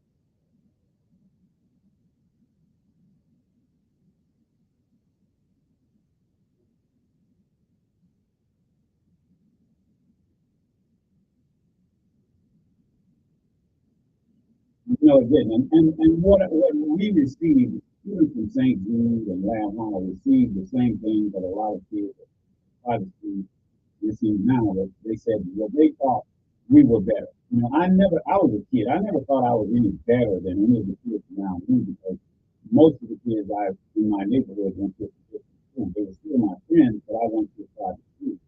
But then once they found out I was the same genre, because they were the kids, we were all kids, and we didn't have, but we went because we were in a segregated area. I still had the same friends who their mother may have been a teacher, their father may have been a bricklayer, and we all were in a segregated society. But some of the feelings are the same. Now there is some of that where people do think they are better when there's Montgomery Academy is the school, let's face it, that the students there, their parents thought they were better. I'm sorry, sir. That's the way it was when I was growing up. If you went to Montgomery Academy, you were better than your parents thought you were better than children at least. Okay. Now there's still some of that going on. Now all private schools aren't the same. And there are some that have that. Some are parochial schools, and they're not really that parochial. But St. Jude was also a parochial school. It was a church affiliated school. Okay. 7:55 in the morning. Who's this?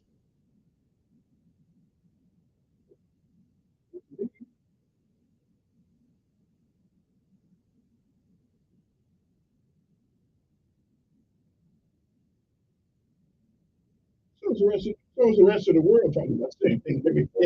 I only come twice a month, and I don't talk about the same thing when I'm here. So we're talking about something that's different. What do you want to talk about?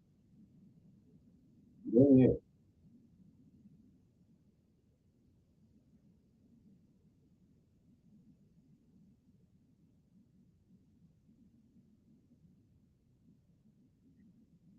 I think it was a righteous verdict. I think it was a righteous verdict. Involuntary manslaughter. I think the parents ought to be held responsible. Involuntary manslaughter. If you cause the death of another person because of your negligence, that's involuntary manslaughter. Well, I mean, that's what our understanding is. What is your understanding?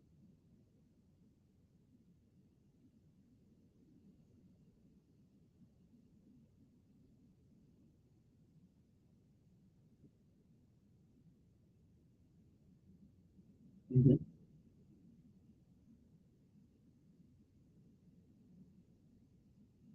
Yes. Yeah. Yeah. Absolutely. Yeah. If you can do the same thing, it was negligence.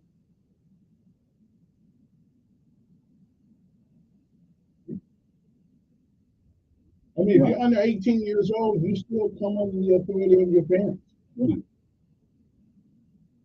Even though that child was sentenced as an adult, and the parents are still responsible, even though he is sentenced as an adult. They're responsible as parents. I have no problem with that. That is negligence. Well, we will see. Maybe it's time. We will see. Maybe that will happen. I don't have a problem with it. Do you? Yeah. I mean, especially if we had the guy at the house and they didn't know.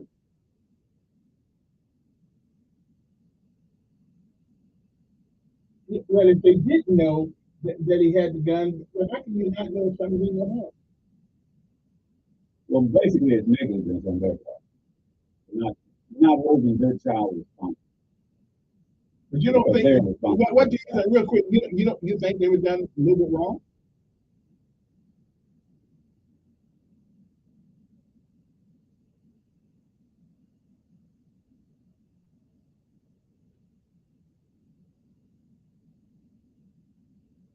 Yeah. Hey, got to run. We'll be back.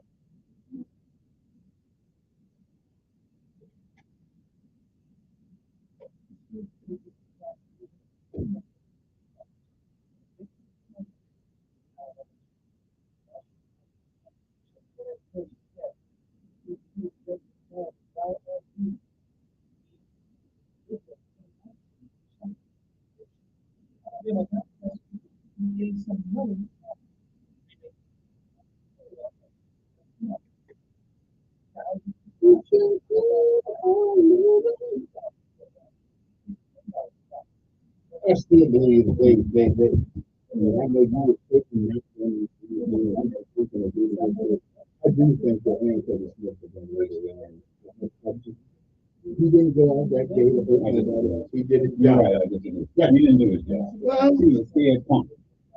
If you were in other words, if you're in that neighborhood, look, my mother, we just sold our house in that neighborhood. Yeah. And where he was and what happened, you don't know anything about that neighborhood. I know. But I do know that. You know what? And where in that neighborhood? You know what? And that's look, you see that people breaking them. I know. I can see it.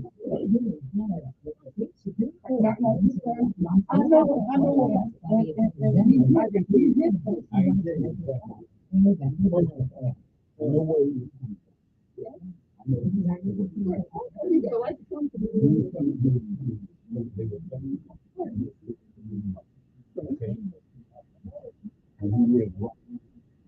And they, you know what?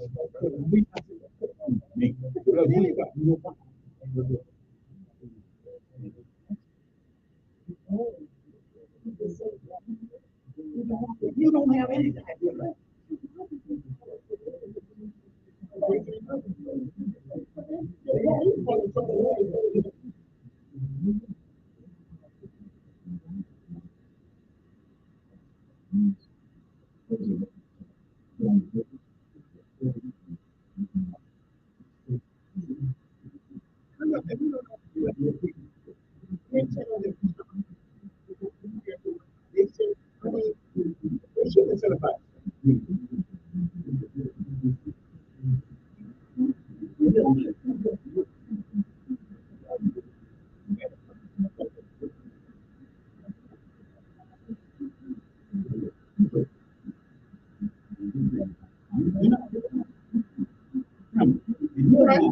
He's a person.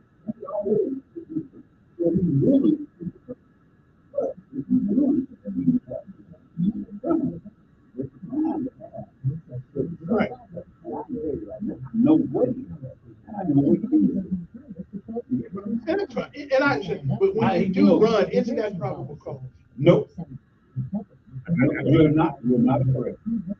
All you have to do is like, you know what he had to do?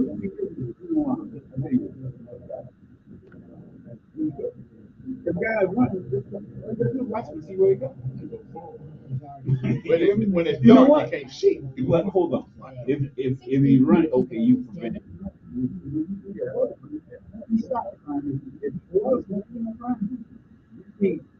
Trying to make it sound like he's a racist.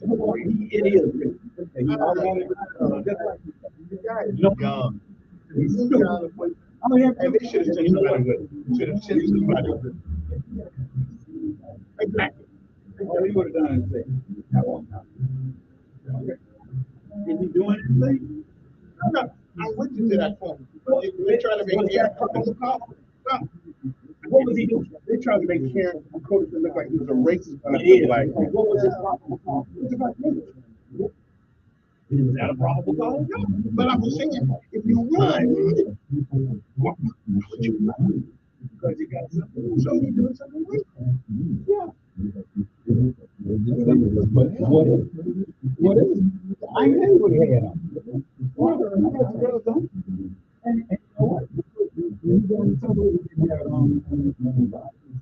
You know what? You got rid of one. That happens all the time. But people don't die. I mean, you know what? Every guy that runs right now, 99% of these guys and you know what? They're going to get rid of it. And you're wrong.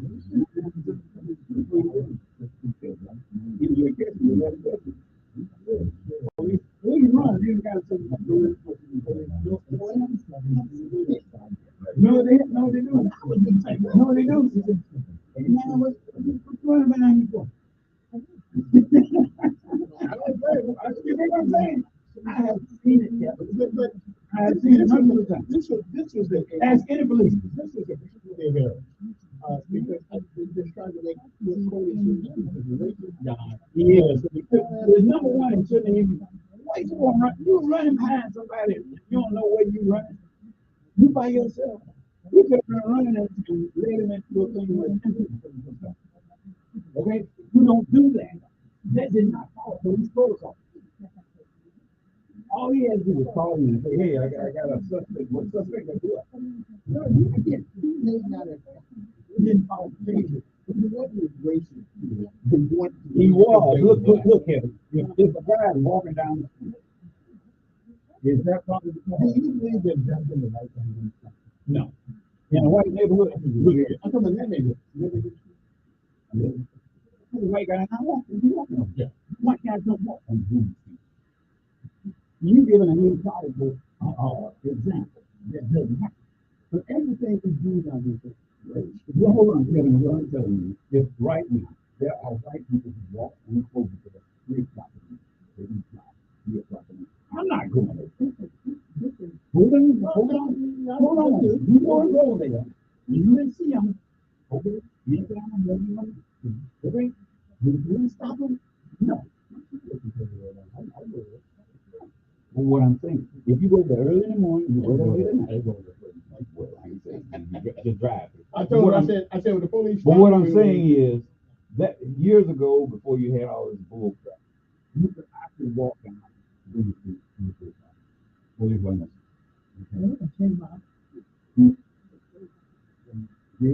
What? 70. I can get people. Oh, so you're not going to do the 6, you're going to do some 7 to 10. Oh, okay. Yeah, that would be better. Because you get more people. You don't get keep talking now. That gets a dead out of it.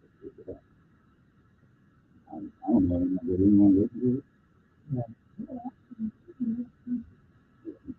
Yeah, so maybe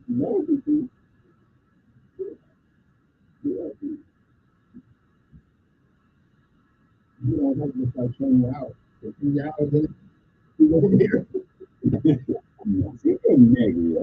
I mean, I think that's more than they can get. I think they can get more advertising. They can get more. Yeah, people are driving to work. When that sits in there, you catch a lot of that traffic. The majority of people. Yeah, that's good. Move up in there. Good guy. Move up. Yeah, move on. Yeah. And it's just a different perspective. Yeah. That's all. I don't say you're wrong.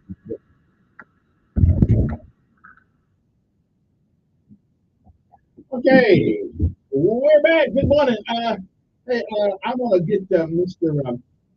Graham his own time in a little bit here, so he can come in and talk about that. It's good work he does. Really get that done.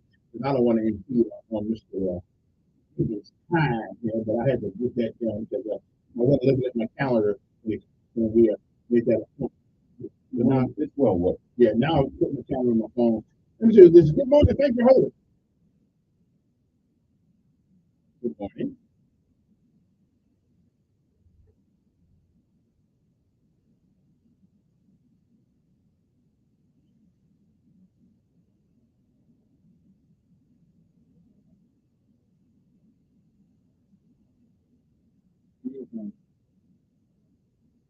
Mm-hmm.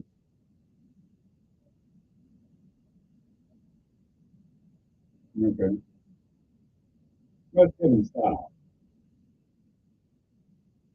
That's Kevin's style. We have two different styles, and sometimes they clash in there. But punch is off. Hey, look. This is called talk radio.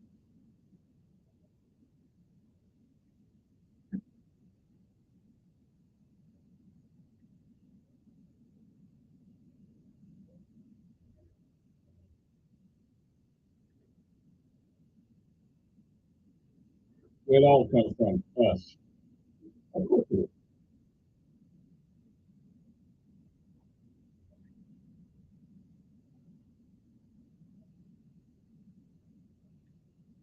school is the biggest racket in Alabama. It's the biggest racket. The Department of Education is the biggest racket in Alabama. You got $9 billion, and you tell me you need more money. It's a racket. And they've been talking about broadband since I have been here. And we still, in 2009, they took $1 billion down or something like that. And guess what? We still don't have it. Now, last year, they took the more money. Where the hell is the broadband? You lost me. What was the subject? You were talking about one thing, you wasn't broadband.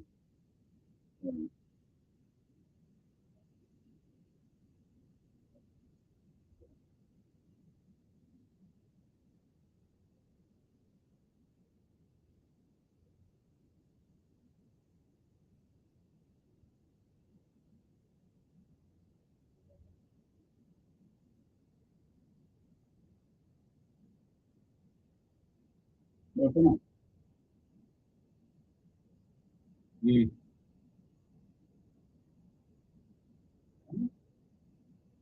Mm.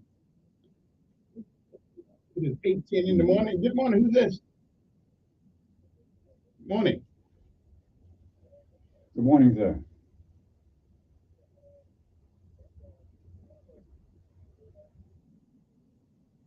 Yeah, I have.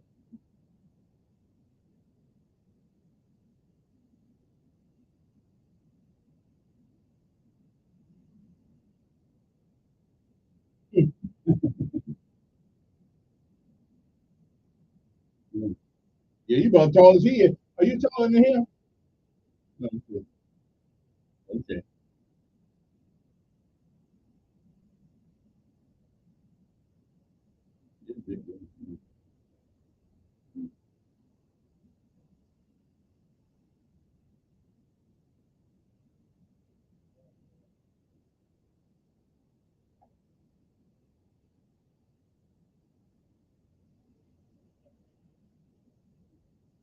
You know what I do now?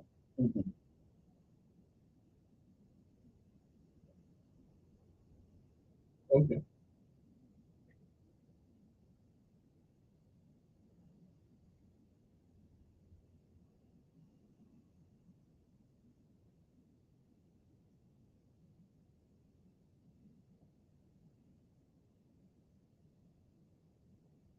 Hmm.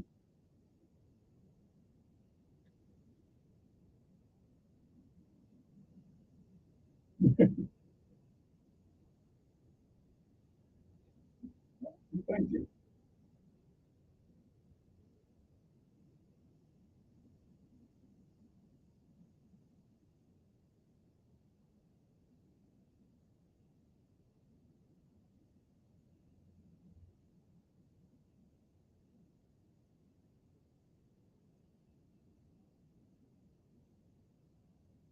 Yeah, when you hear each other, dollar,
yeah.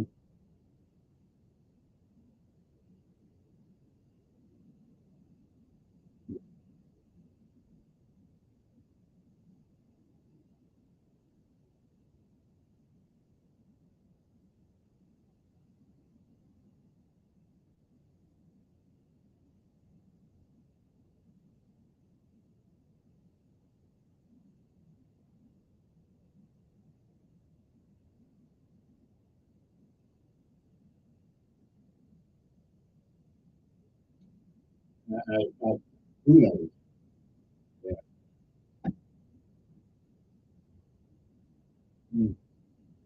I can tell.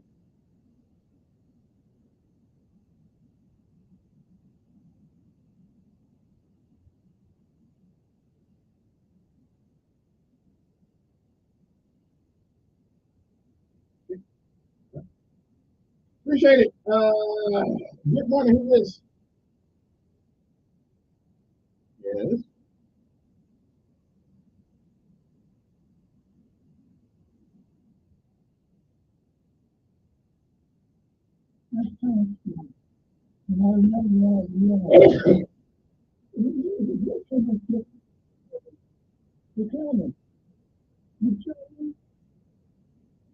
Yeah.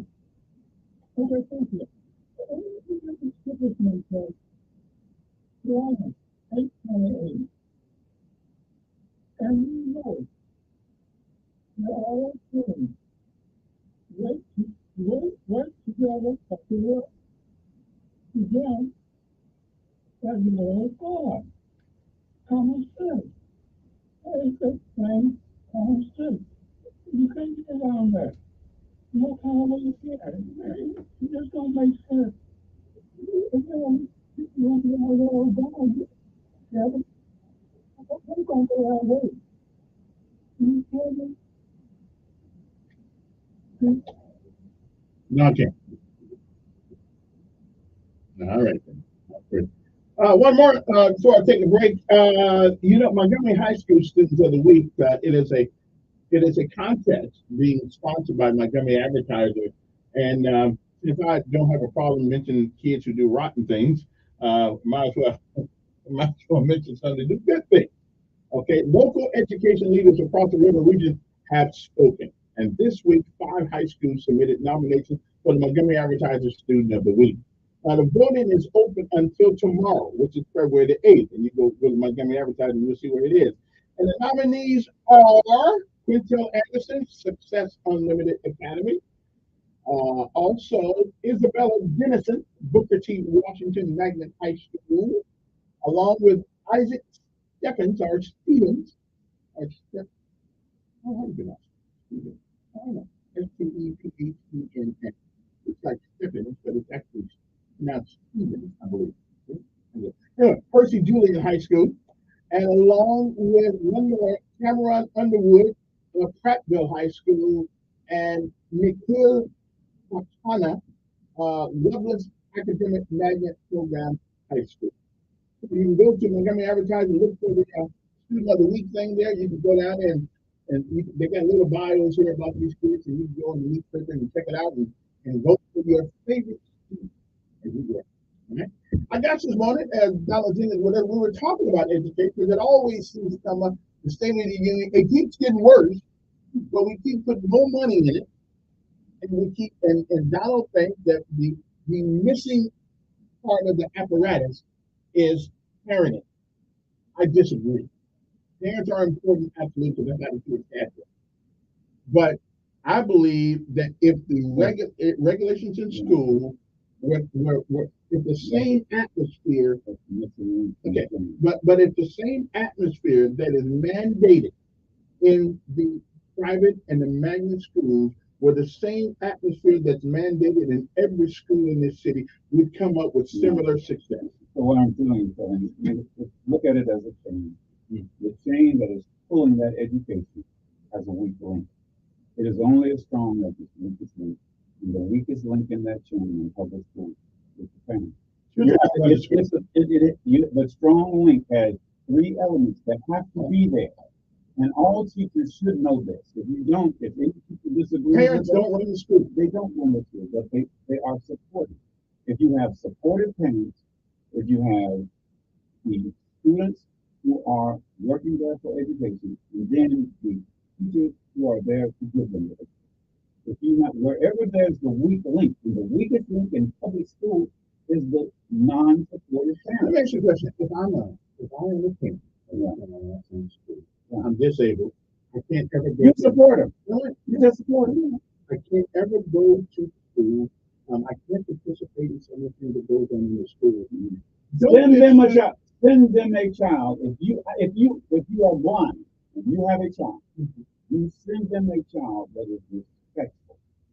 I would agree with that. And that's it. But even That is your support. But even if you cannot Your support do is that, sending them a child that is does respectful. the school still have the same responsibility to mandate discipline even Here's if what their happens. parents don't? Here's what happens. Discipline is a very limited structure within schools, okay? That's because they made it that way. No, here's what happened. When I went to school, every student that I went to school with was expected to do a certain thing and act a certain way. Because of the expectations of the school. Now, here was the difference. I went to private school all of my life, okay? Now, we had a teacher at St. Jude who used to have a statement. He would say, son, if you want to act a fool, I can send you over to Carver. Now, that wasn't saying Carver was a bad school. Was saying your parents are paying for you to be here. You go to Carver where Parents are paying for everybody's but the expectation is much higher. All right. Good morning, Miss. Good to hear. How you?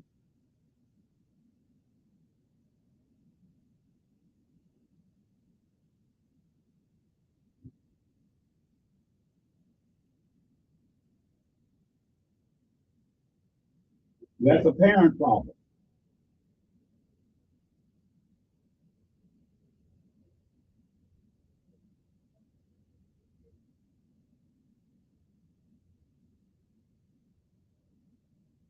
Excuse me, caller, before you get too far there, hold on, caller. That's not what we're talking. We're not talking about slow students. We're talking about disruptive students. Disruptive students can be smart, okay? They're not holding us down because they're not smart enough. They're just disruptive. That's the problem in public school. Disruptive students.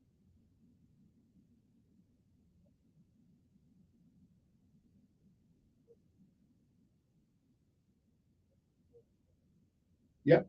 That's because the parents sent that child there.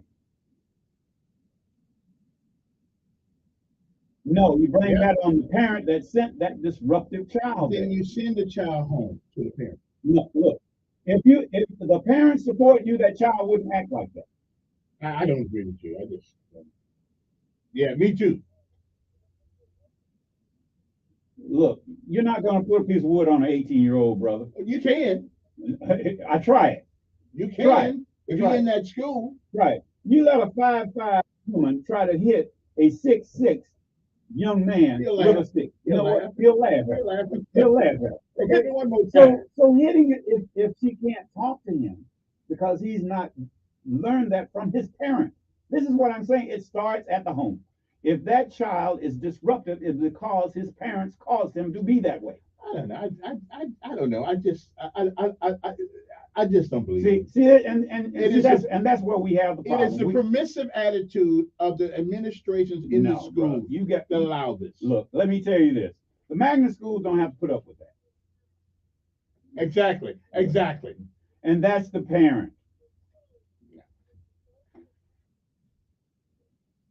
What is your first environment? Your first environment is the parent. The parent can't control that child. That parent Wait a minute. Are you telling me that no matter how good your parents are, that your kids are not influenced by the atmosphere they're in?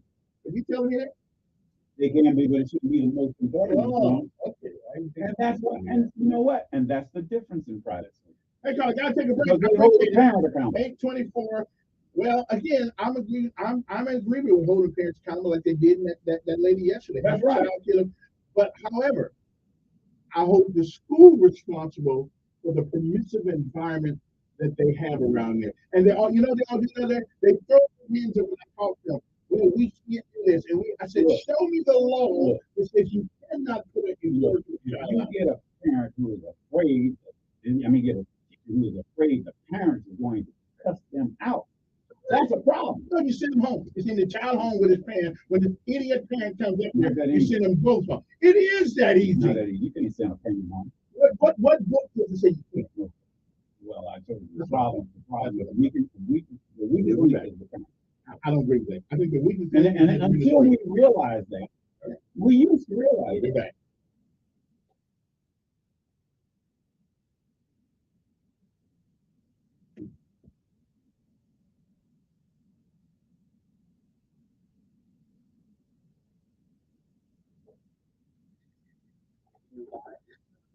I was going to tell you on a personal level how I dealt with it. I had to deal with it personally, Kevin. Anyone who knows me, I had to deal with that personally. Kevin, I ran a GED class, right? I ran a GED class, right? Now, what I'm telling you is what I told the students and the parents. Look, I'm the administrator here. I have a teacher in there who's teaching. Her job is to teach the student if he's willing to learn. If he's not willing to learn, I put him out. Okay? That's right. That's right. Because our schools I was under the auspices of Montgomery Public School System, right, but I was a private school because the funding for that came from private sources, which I found the funding either out of my pocket or people will give it to me. I got some help from the county at sometimes from the city council or whatever. But it was considered a private school under the auspices of the Montgomery County School System. That's how I had to follow the guidelines of the Montgomery County School System for them to receive a GED. And the test that they took was the National GED test, General Education and Development Test. In other words, my teacher had to be certified to give them that test or give them the preparation for the test. Okay? So I ran a school. I dealt with kids who were the same kids we're talking about. And I had to talk to their parents. And I had parents that I had to tell, look, your son got to go. But see, I was a private school. And public schools can do the same thing. The same. Yes, they can. There's no law that says. Do you know what the majority? I had kids 16 years old that came in my class. You know why? In the public school at that time, they had it. If you were 16 and the school system couldn't handle it, they would get with the parent and they had to sign a legal paper that would have to be signed by a notary public that this parent is going to take their child out of school and put them in a GED program. That's how they would get in my program. Okay? Now, you've been put out of school. And the reason you put out of school is because you've been fighting and all this. But the kids have always fought. Well, hold on now. You know what? You know what the majority of my boys were? They had a thing called like children. Okay? You know what my boys now, I don't know them in faith. Now, I know them now. Since they were babies. So, I tell them now. There was an understanding. There was a parent. Before the parents. Now, I got cussed out more than once by parents. It was wrong. Ignorant people. Hold on. Here's what happened. I said, look, if you're gonna come, I told them when I first started, I said, look, you're gonna have to have perfect attendance. You right there, right behind me. Yeah. I said, you got to be here. Because I gotta justify getting this money. So I gotta show my attendance record. Okay, little boy behind me. But I see him on the street. The next day he missed. I went over there. I knocked on the door that morning, 8 o'clock. I said, look here, your son not in class. So nigga, don't you be telling me I'm my son. I said, look, I'm paying for this for him to be there. You told me he gonna be in school. Now either he come to school or he out. Okay? Ignorant people always done that. I got cussed out. Yeah, but what I'm saying is ignorant. That's how I handle it on that. Now, the one that cussed me out said, he don't. I got cussed. So I'm telling you, I've been cussed out more than once. And I'm not a teacher. I ran a program trying to help people. Right, but ignorant people cuss you out. That's right. So now you imagine you don't change your style because they're ignorant. But here's what I'm saying, Kevin. Because my money, I didn't depend on that for me. For my money, I made my money. I was getting money for them. And this is what they didn't appreciate, but it's the same thing. That is being paid for by the tax citizens like you to pay for these children to go to school for free. And they don't take advantage of it. Okay? And their parents need to understand that this is free. Even though it's free, there is an expectation. But but I think there are people who are listening. It's not important whether I'm glad you are with them because there are people who are listening who understand.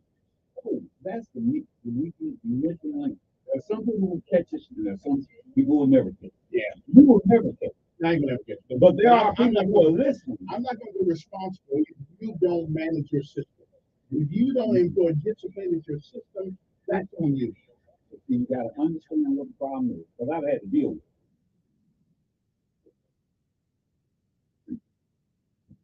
And we are back. I'm gonna go back to the phones now and talk to people because I personally don't.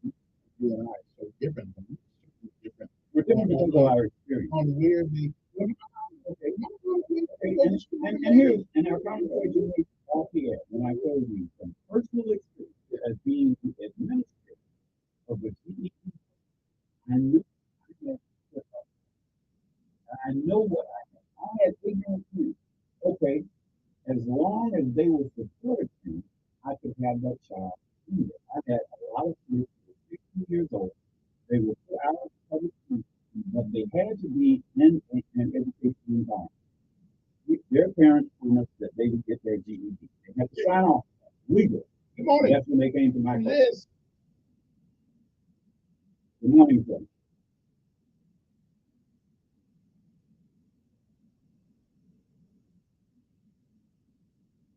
Yes, sir. Well, okay, go ahead. Go ahead, go ahead, go ahead. And that's what happened. It's called private school. Yeah. And it's like private school. That's your choice, right? There you go. We're in agreement there. I'm not tied to unions, sir. Hold on. Here's what I'm saying. Here's what I'm saying. It's important. Here's what should happen. This is no, yeah, you're right. Hold on. Here's what I'm saying, sir. You're misjudging what I'm saying. I think the problem is, well, okay, go ahead. What else do you want to say? And then I'll comment on what you said. No, I'm not. No, that's incorrect, so I have to correct you before you say it. Go ahead. Okay. No, in other words, I hate to, when the person is saying something that is a lie. I'm not tied to the public school system in any way, form, or fashion. So that's not why I'm not about the unions. What I'm saying is there needs to be more accountability of parents. That's what we need to concentrate on. There needs to be a higher expectation of the parents who have their students in public school. Now, if you want to send your child to a better environment, that's what you have a choice. I had pay for until they change it, until you understand that the problem is the parents. Let me get this right. Go ahead. I'm a parent who actually don't have the wherewithal to put them in a private school. Don't want to work 15 jobs after working hard already. So work to change the environment of the public school. Go ahead. So according to you, I am wrong. I didn't say that. For expecting them to give my kids the same education in public school as they give them in private. Here's what I said. What we need is an advocacy from all these people who are complaining about what is going on in public taxes. Okay. That's an advocacy. Now, if you don't want to admit what the problem is, it's like an alcoholic. Until you admit, you know what the problem is? The problem is those people who are responsible not holding the people who are irresponsible. That's what it is. The parents, they're just complaining. We got a right to complain. Okay, but as long as those parents are allowed to do what they do, until you start locking parents up like they did this morning, good morning, it's not going to change. Mm-hmm. Parents don't run the school.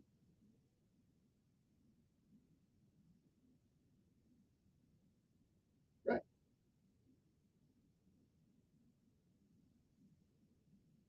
You're probably right about that. No debate.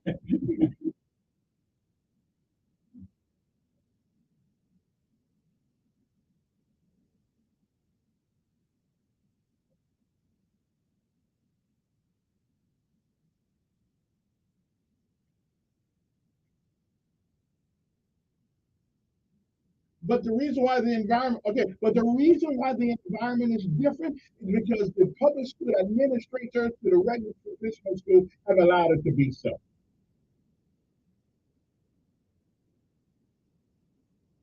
I would say that.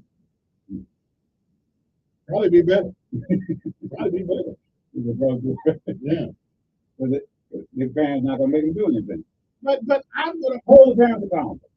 yeah, go to parents, but they're not. That's what we're doing. If we have a law in public school system that if you got a child that's disruptive, and we sit down, we talk to the parent. And that's what I'm saying. Okay, what's the problem with this parent? Now we start charging these parents. That's what I've been saying the whole time. The parent is the problem. But you don't change the standard. No, you got to work on your parents. You got to change them. You can't change You them. know what?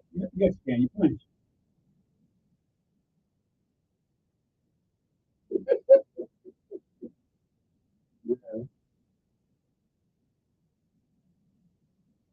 Yeah. I don't blame them, though. Yeah.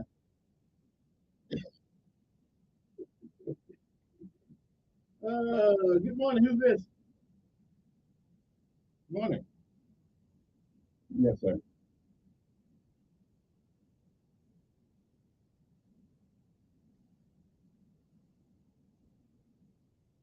Mm-hmm.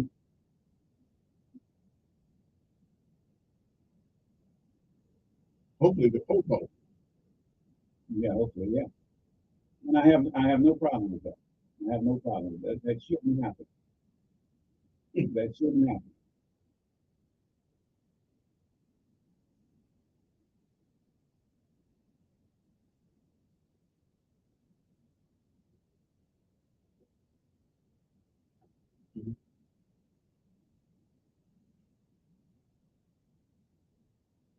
I heard that.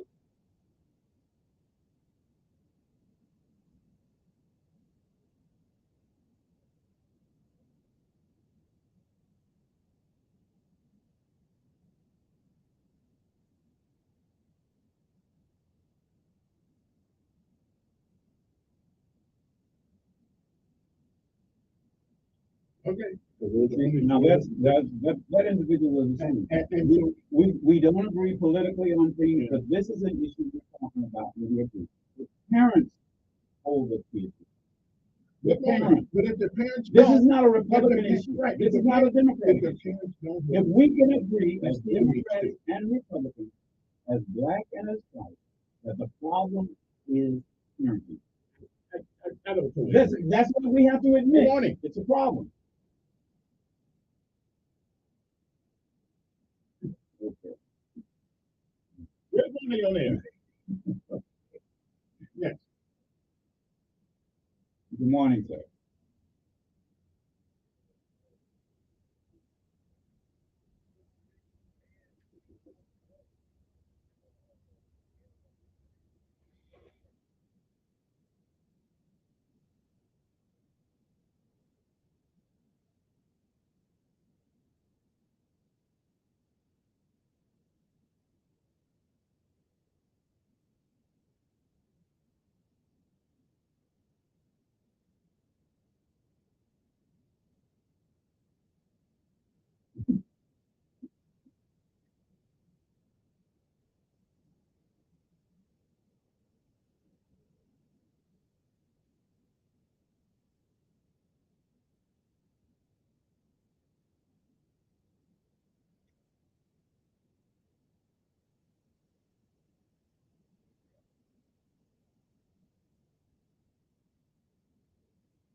I Yeah, it shouldn't. So what you have just said, right? What you have, right?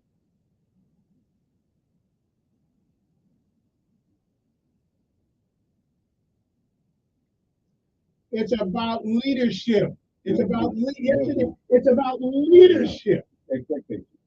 Okay. Yeah, yeah.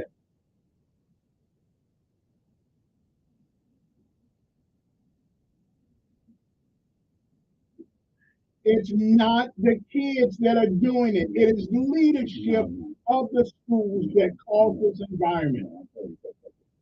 It's the product that's in there. You do know that the okay here okay one classic example of bad leadership. The state of Alabama said we can use corporal punishment in a disobedient child, disrupted child.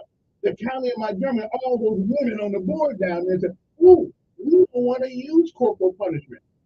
Okay, so you take away the discipline that the school legally you can use. Look, and then you wonder why. You cannot beat a child. Yes, you can. Let me tell you something. Yes, you can. A child that has been beaten at home, you can't beat him. A paddling is not beating. No, we have kids that who are abused. A paddling is not abuse. We have kids that are abused. Did you get a paddling? You cannot beat.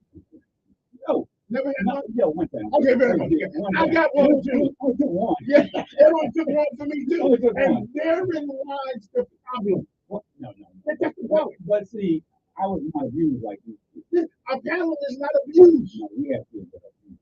I don't know about that. They will beat. Then they have psychological problems. Well, go to the I have seen people say, I will beat your MFFL. Yeah, I hear you. Take a break. We'll be back. Okay. So it's about leadership. And two of the women on the school board, don't hit my son, don't hit my baby. Yeah, I hear you. Yeah, we'll back. One of the people that want to, they treat them like little, these other people got to go to war, fight for our country. No, they're not.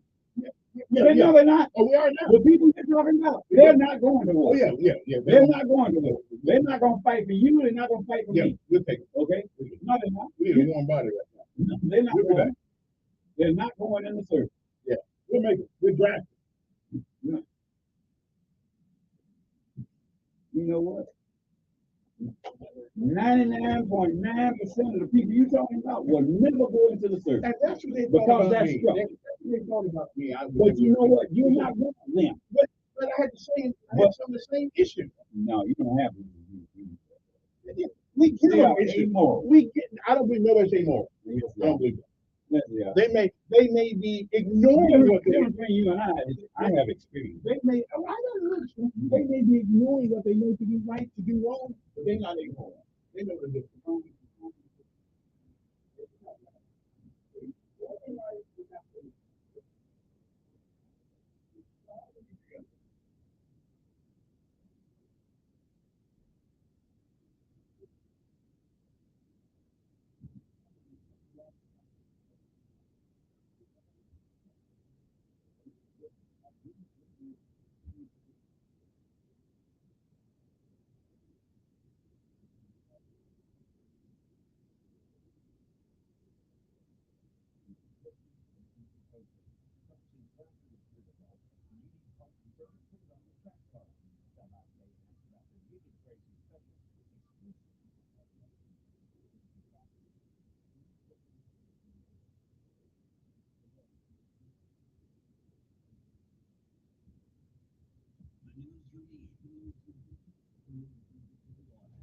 News Radio 1440. More at News Radio 1440.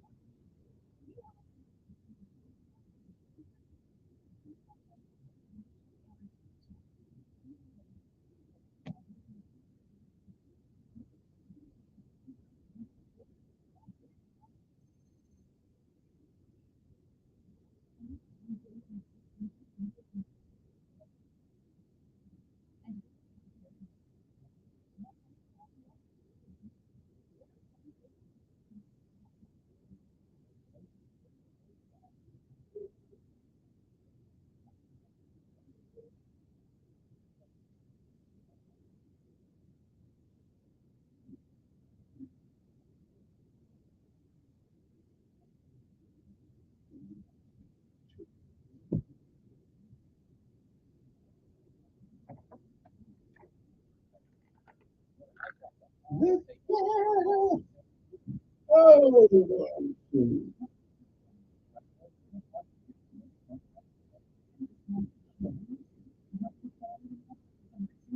every state in the union is about school. It keep getting worse.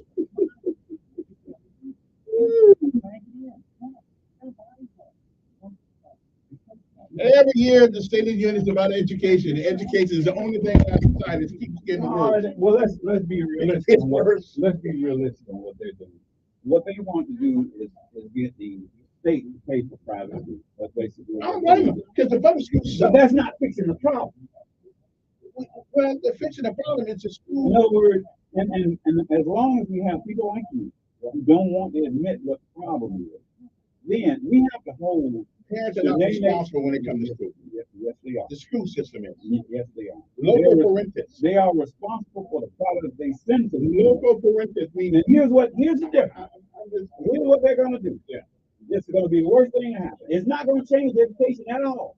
What you're gonna have is a selected group of people. We've always had that. Selected, hold on, I didn't finish the statement. But we always had it. A selected group of people will be given scholarships. Right now, they're already doing it. You're right doing it. Watch this. And everybody You know what? scholarship. You know what the best public school in the state of Alabama is?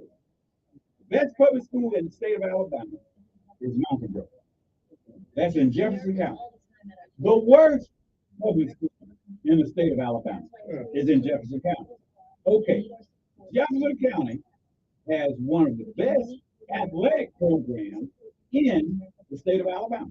Okay, do you know where that kid that won that state championship come from? Come from Birmingham.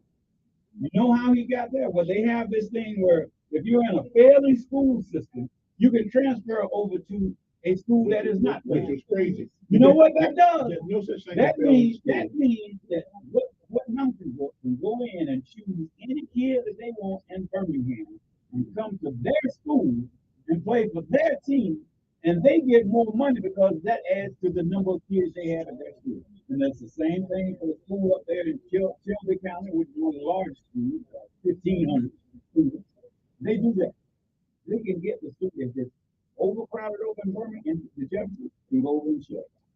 Okay, not a whole lot of time left. Let me first of all, and I keep bringing this word up, and everybody keeps ignoring the word, but it's called in loco parentis, and it means. I tell you what it means, and we keep ignoring it. In loco parentis is a Latin term meaning in the place of parents or instead of a parent. The term refers to a common law doctrine which denotes the legal responsibility of some person or organization to perform some of the functions and responsibilities of a parent. So when they get to school, it is the job of the school to employ discipline and create an atmosphere that is conducive to learning, not let the animals run the zoo. Hold on. All that means that they're under your care. While That's they're right. there. That's all that means. It means no, it's your responsibility. They're under your care. Now, you care.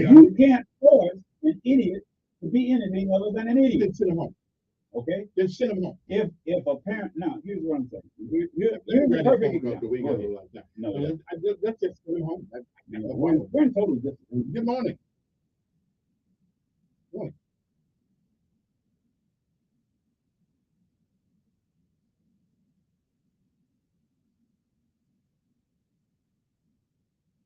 Because they've allowed it, right? They've allowed that. You call it one time. They've allowed that atmosphere to fester in public school. I'm putting that on the teachers and the administrators. Teachers didn't do that. Yeah, they did. They let it happen. Parents and Good morning. I couldn't fathom my child. I couldn't either. But But there are parents out there who do that. Good morning. Yes. Pretty good.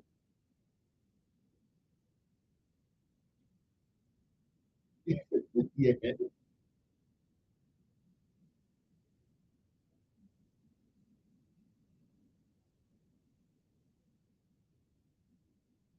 Mhm.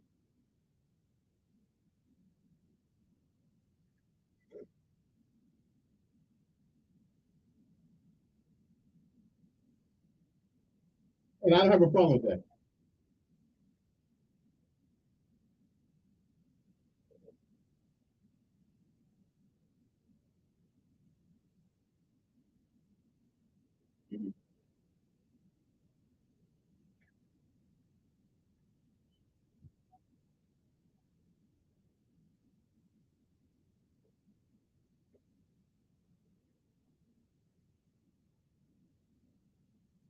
I totally agree.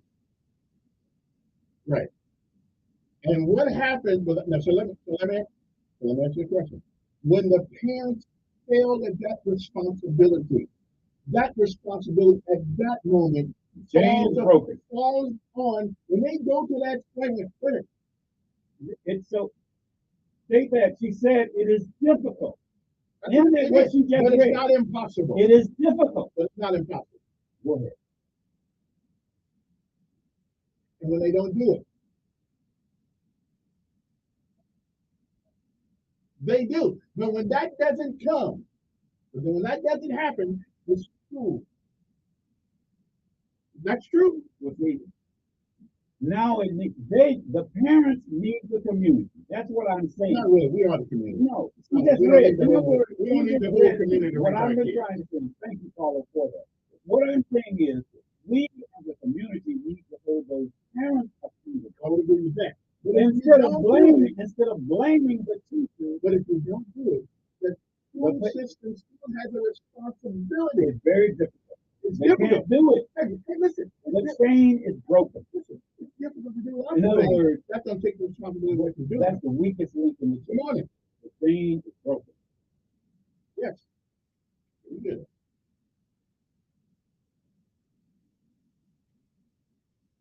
Because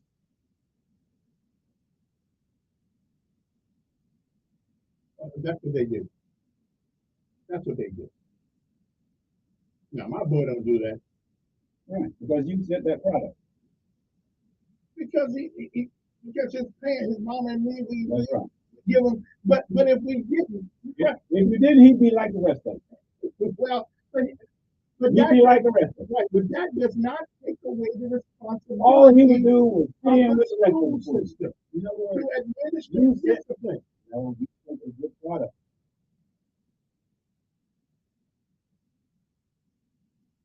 Absolutely, I agree with you. But again, the schools still have the responsibility for all of them. But there's a limit to what they can do. Okay. No, we limit ourselves. But what we need to do as the community, we need to stop blaming politics, stop blaming race, and talk about what it is. We have bad parents sending bad students to good schools. You know, the school's not bad. It's the children who are bad. Money. Yes.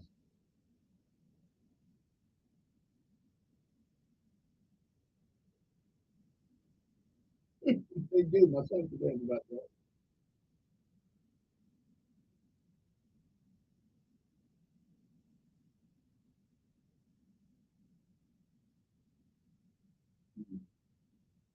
Again, we can't solve all the parental problems that some kids have, but we can create an atmosphere in public schools with all the money that we pay that demands discipline. Until we agree with the problem, then you can't stop it.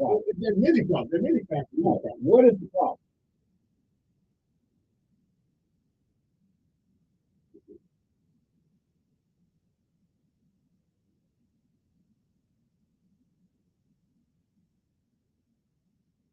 When she has an education, guess what? She can get another job.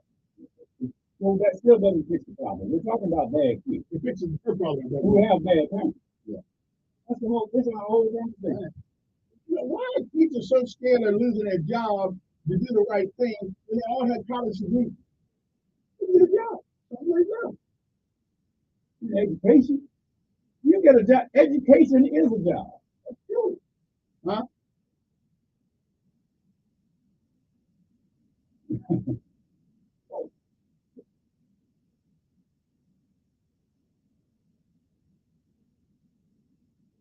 Okay. So you know what? I'm going to put this challenge to Kevin. Kevin, I want you to go to a PTO meeting at the school you're son. Oh, they don't have one. Oh, see, you don't even have one. No, I tried to get it. Okay, now watch this. That's the problem. The parent. The parent. Okay. Well, now, what I'm saying, the last principal didn't want. Watch this. Since you don't have that, go to any of the schools, the magnet school or private school, go to one PTO meeting. And you'll change your mind on what you're saying. Let me ask you this. Will you go to a PTO meeting? You might take the school. Any school. Look, I just Education is boring. Yeah. Good morning. Well, if I don't believe in rhyme and reason, You don't believe in it. Because first of all, you have your child at a school that doesn't even have a PTO. Which means I have PTO. Look, I guarantee you, every private school, every public school has a PTO.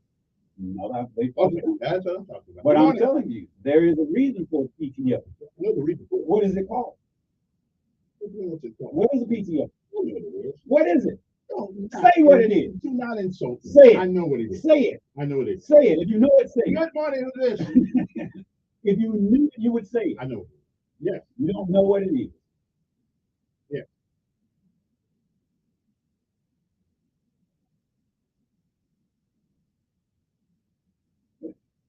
You know, she read Latin. Darling, she read Latin. Okay. What is a PTO? What is it? Good morning. Who's this? I got you. Look up on the email. I don't even look at it. You don't know what it is. You don't even know what it is. Good morning. Good morning, sir.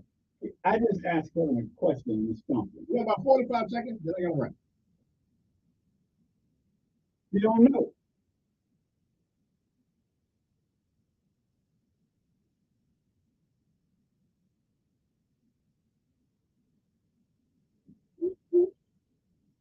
What are you talking about?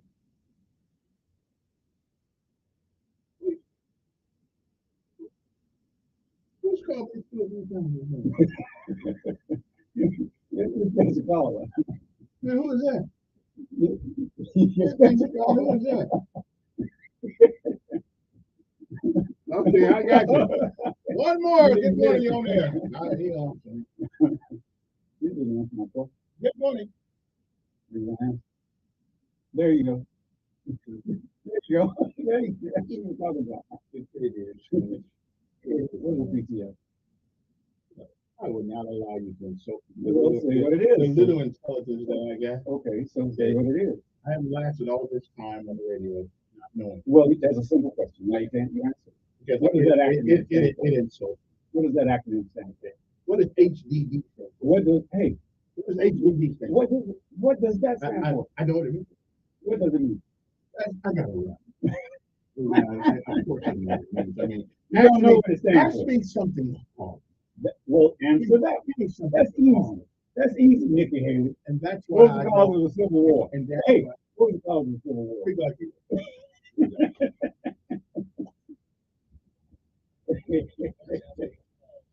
Oh man. Oh, so now I get it. You know. When you ask me something hard, you don't know what it is. If you don't have one, I don't know when the school is out together. If you don't have one, because last virtual elite didn't want one. Okay. So what is it? I know what it is. What is it? I don't what know. Does the acronym stand for? You insult me by asking me the question. What does it stand for? I still haven't answered the question. Let me ask you. Do you know what it means? Yeah. And me too. So we have solved that problem. No, you don't. We have solved that problem. You don't know because if you did know, you would be fighting for it. No. Listen, I've seen the mentality of lots of parents up there. I don't want to deal with it. Well, that's the problem. I've seen it. Hey, you know what? We've been arguing all morning. And you just told me the school that the problem. But the school still has a responsibility to set the atmosphere. Look here. The school does, not the parents. They got a responsibility. First of all, if you don't have a PTO, you don't have an understanding between the parents and the teacher. And that's the principal's job to make sure there's a PTO. He doesn't make sure. Yeah, he didn't want one. Yeah, they tried to get one 2 years ago. It's the parents. No. The parents. You know what? Every PTO I've been a member of, the parents were responsible because I was the president of one time. Okay. So don't tell me. I hear you. Now, we have a responsibility as parents to have an understanding with the teacher. And at the PTO meeting, that is where some of the teachers, in their arrogance, think that they know more than the parents do, and they don't. No. And You I've know been, what? and I have been to If- some of these if schools. they and had a treat parent you like they treat you like you're the most ignorant of Look here, bruh. because Bruh. I've been a student at a bunch of schools, and I know how it's supposed to be. Look, I was the president of HBO at St. Jude. Mhm. Okay. Now, I have a high school diploma. Okay. Now, at St. Jude, I had teachers who had degrees a lot higher than me because I had The danger from is not over St. Jude yet. Education The Institute. ground is so Now, they saturated never, here, we can no see trees teacher falling and ever more disrespected mudslides. me Well, I've seen it at here. any school. I've seen it here. I've seen it here. You know what? I have never been disrespected by anyone I didn't with say any you. I'm degree. telling you that Anywhere. I have seen it here. Well, see, that's because of your inferiority complex. I didn't say nothing to him. I just watched. I just observed. Look, if you, I don't know how you do it. And I In other don't words,